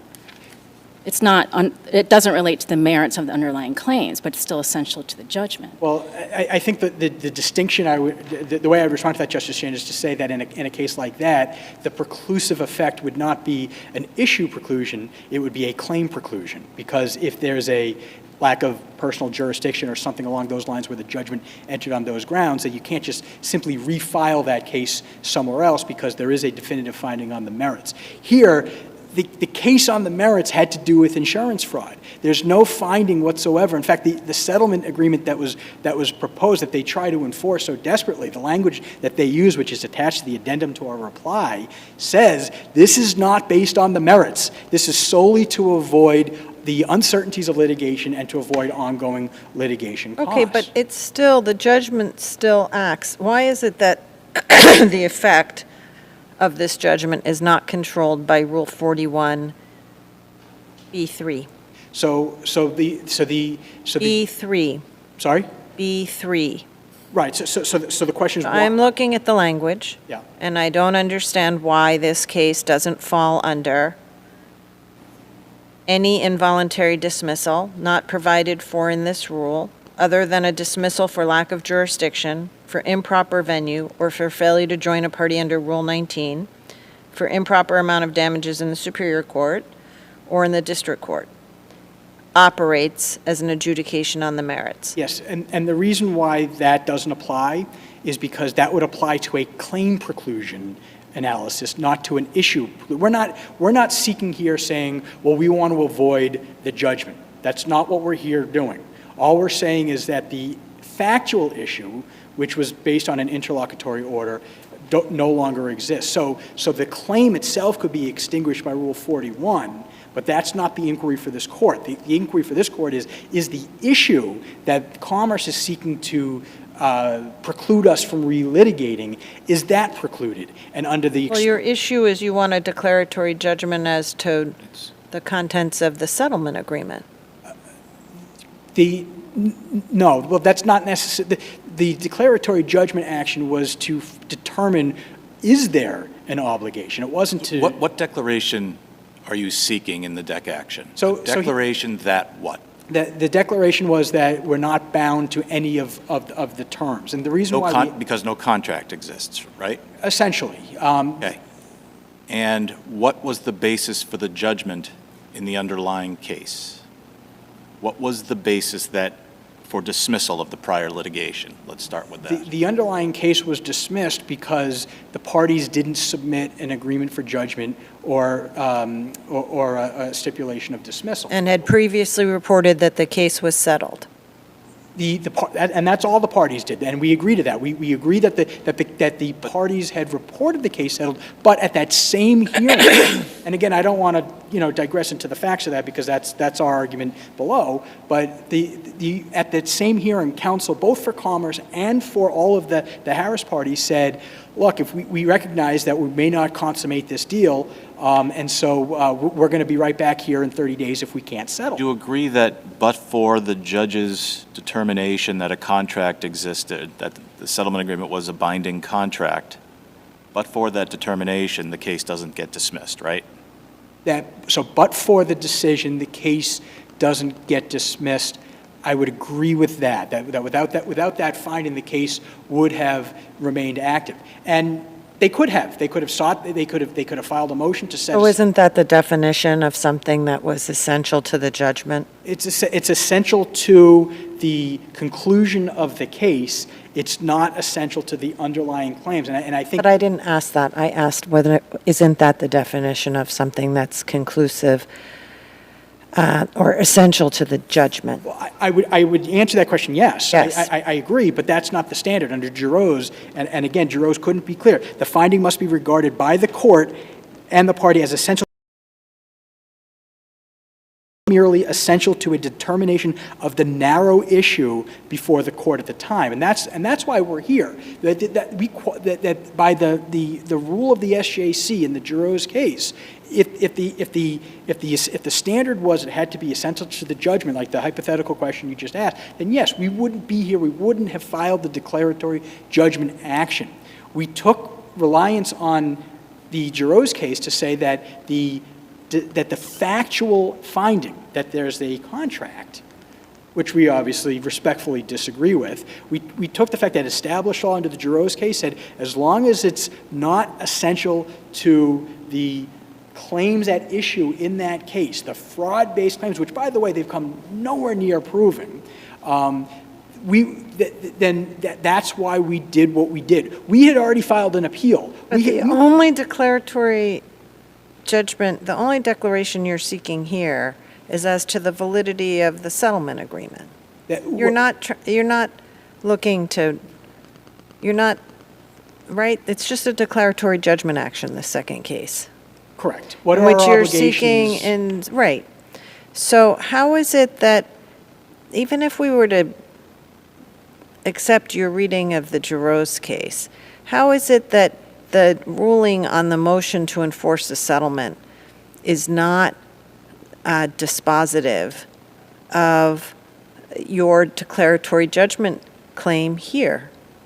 For a number of reasons. Number one, because it was ordered on an interlocutory basis, that decision is now a legal nullity. And we cited numerous cases in our brief. I think the clearest case is the care and protection of Joe Zolito. There was a determination below that the father was an unfit parent. And then later on, they dismissed the case, and the father's like, wait a minute, I don't want this order out there saying I'm an unfit parent. Was it dismissed in a way that would fall under 41B3? I don't know exactly the mechanism. But that's important because the different subsections of Rule 41 have different consequences. Well, again, I don't read 41B3 as saying, when it says the merits, what it's saying is for purposes of can you refile that claim, you can't do it again.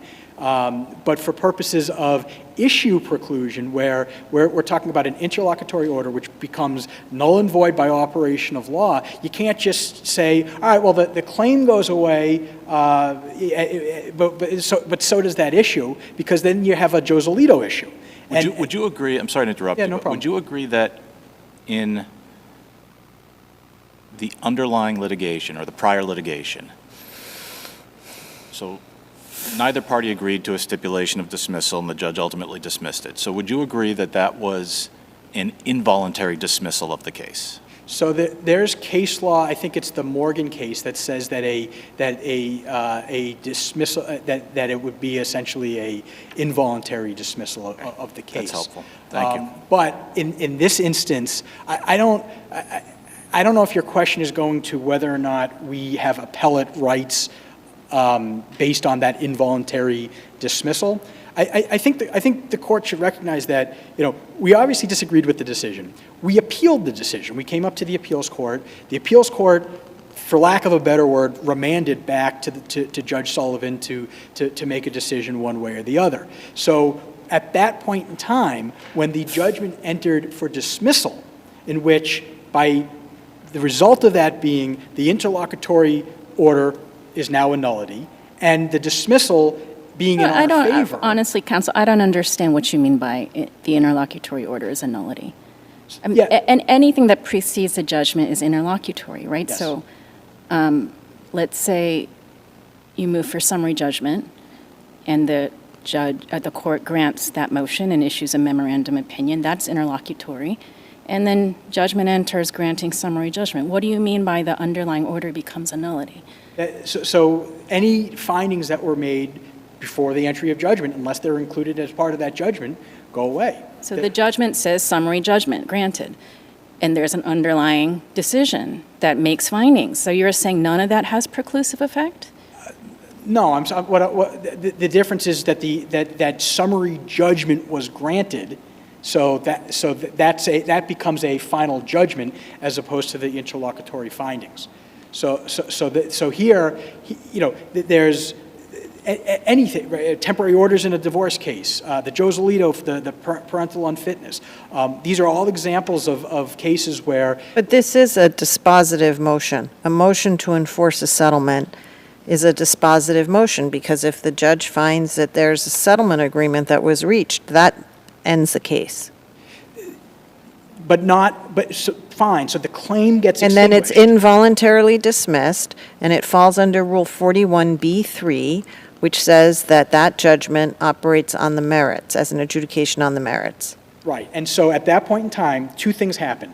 The claim is extinguished, so you can't re-litigate the claim, because 41B3 says that's a finding on the merits. But the second thing that happens is and your argument, if you have one, that the settlement is not binding or valid or whatever, you could then appeal at that point. Which we did. Okay, and then that appeal. The appeal was dismissed by agreement of the parties. Okay, agreement of the parties. That's, I think, with prejudice, essentially. Once you decide to do that, you're bound by it. So how does this become then anything other than an attempt to make a collateral attack on a judgment that you decided to no longer appeal from? Because you're talking about a claim, not the fact. The issue is not whether the claim should be retried. The issue is, was this finding that a contract was entered? Now, here's the difference. Okay, your time has expired, so I'm just going to see if there are any questions. No, I'd just like to hear the rest of his answer. Okay. No, so we'd like to hear the remainder of your answer. So the remainder of the answer is that CP 200 tells you that you can do that. It says that you can do a collateral challenge. You can move for summary judgment. It says if you prevail on a motion to enforce a settlement, one of the options is you can then file for summary judgment. So there's all sorts of things that you can do after the finding was made, and that's all under the CP 200 case. Okay, no. Yep. Thank you. Thank you. I appreciate your time. Is it Attorney Ganem? Yes.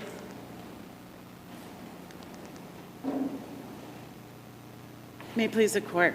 Your honors, I am Glenda Ganem, and I have the privilege of representing the appellee today, Commerce, in this matter. I do want to start my argument where we just left off with CP 200, because I think it is where the appellant spends the most amount of time trying to argue their case. And the key distinguishing factor, and I think Justice Shin has touched on this but needs to be articulated, is that in CP 200, it is the denial of a motion to enforce, not the allowance. And the key distinction there is when the motion is denied, the case continues. So of course, there could be a motion for summary judgment. There could be many different opportunities to present the facts and the claims, as my brother has just argued.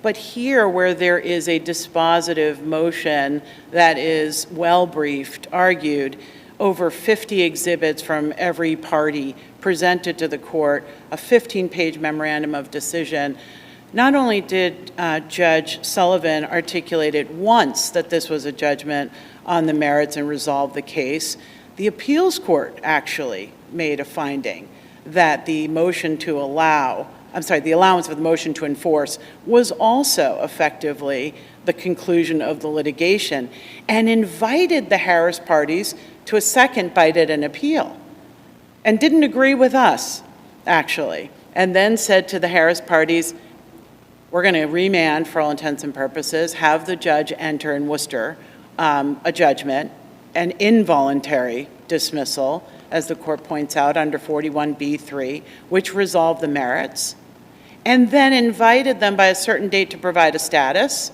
and whether or not they intended on pursuing the appeal. What the Harris parties did then was dismiss their own appeal with prejudice. So was the judge's determination that the settlement agreement was enforceable appealable?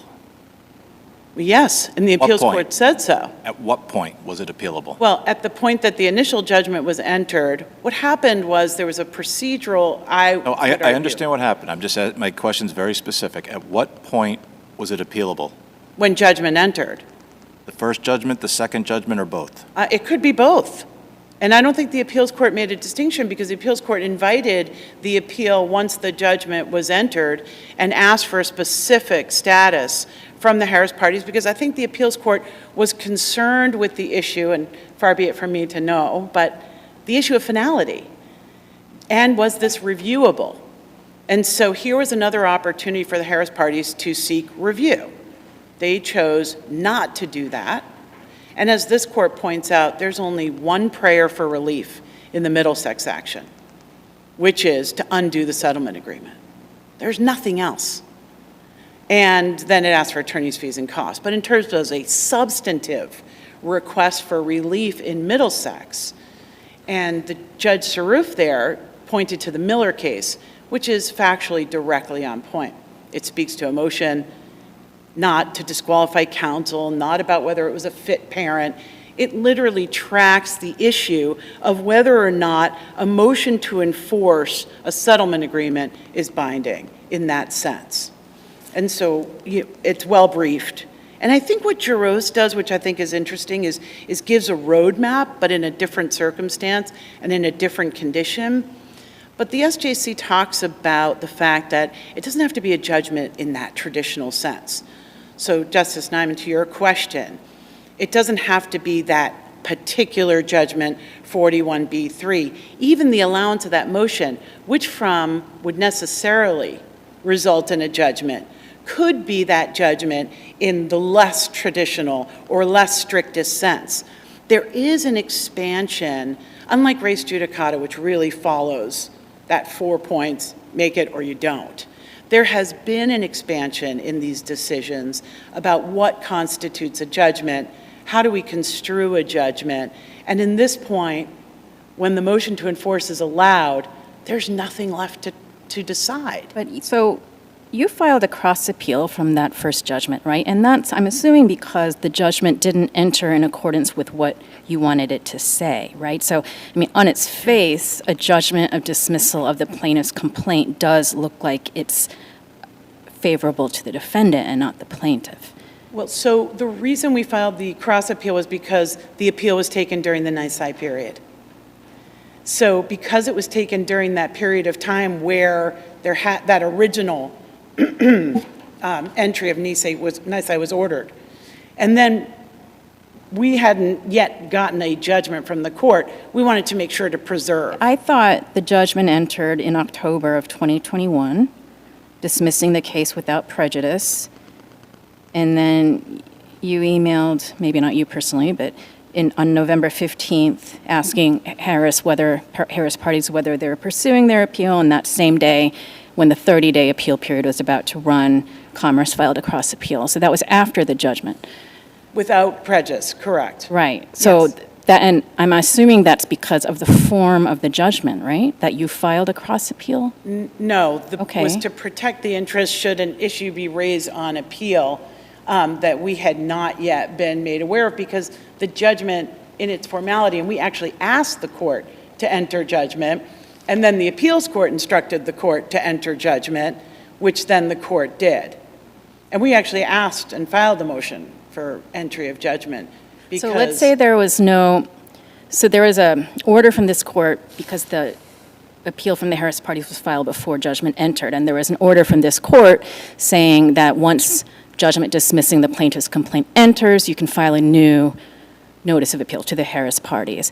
If there had not been that intervening order from us and there was a dismissal of the plaintiff's complaint, should the defendant know that they're supposed to appeal that? Because the form of the judgment to me seems to be maybe not technically correct here. So I think it's an interesting question, but what had happened was the Superior Court stayed the proceedings, which required the appeals court to then make that order. Right. So there would have been no opportunity for the appeals court to ignore what was transpiring because that matter had been stayed. Once the matter was stayed, it seemed to be an invitation to the court to then say, okay, this is what you need to do. These are our instructions. Please do so however you see fit. They didn't order that it was a 41B3. And then at that second point where the 41B3 is entered, there's another opportunity for appeal. Each and every time there is an opportunity for review or it was reviewable, and instead the Harris parties made the decision to seek another forum.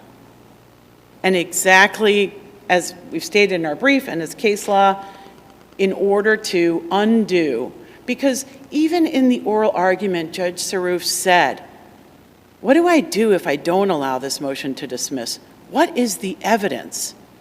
Isn't the evidence whether or not there was a settlement agreement, what the parties intended by the terms of the agreement? Hasn't that already been decided by the court? What is a trial in this case going to be about? There really was no answer to that. And in fact, the court comments in their final paragraph about that novel type of approach to collaterally attack a decision from another court. As novel as it was, it still fails the test for collateral estoppel and therefore was barred. In terms of the finality element of collateral estoppel, does our case law or the SJCs make any distinction between dismissals with prejudice and dismissals without prejudice? It does not. And in fact, the case that's relied upon, this Jaros case, speaks about judgments, as I was earlier articulating about, that judgment isn't in its most traditional or strict sense.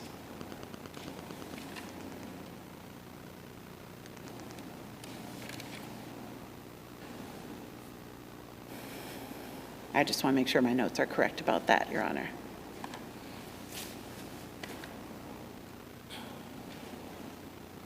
With that said, I don't have any further argument other than what's briefed and included in by way of appendixes and the record. I will point the court, though, to the record appendix starting at page 300, because I think that Judge Sullivan took the second opportunity to ensure that all parties understood, even when we were looking for a motion for entry of judgment. But Judge Sullivan took an important step to say, this is what I found, again. Not that she had wavered from it, not that it was somehow dissolved, not that that order is a nullity. It was specifically restated, and in the order, the judgment of dismissal is against the defendants. So when my brother briefs and says that Commerce is the aggrieved party, that judgment didn't enter against Commerce. That judgment entered against the persons opposing the enforcement of the settlement agreement, and that was only some of the defendants, not all.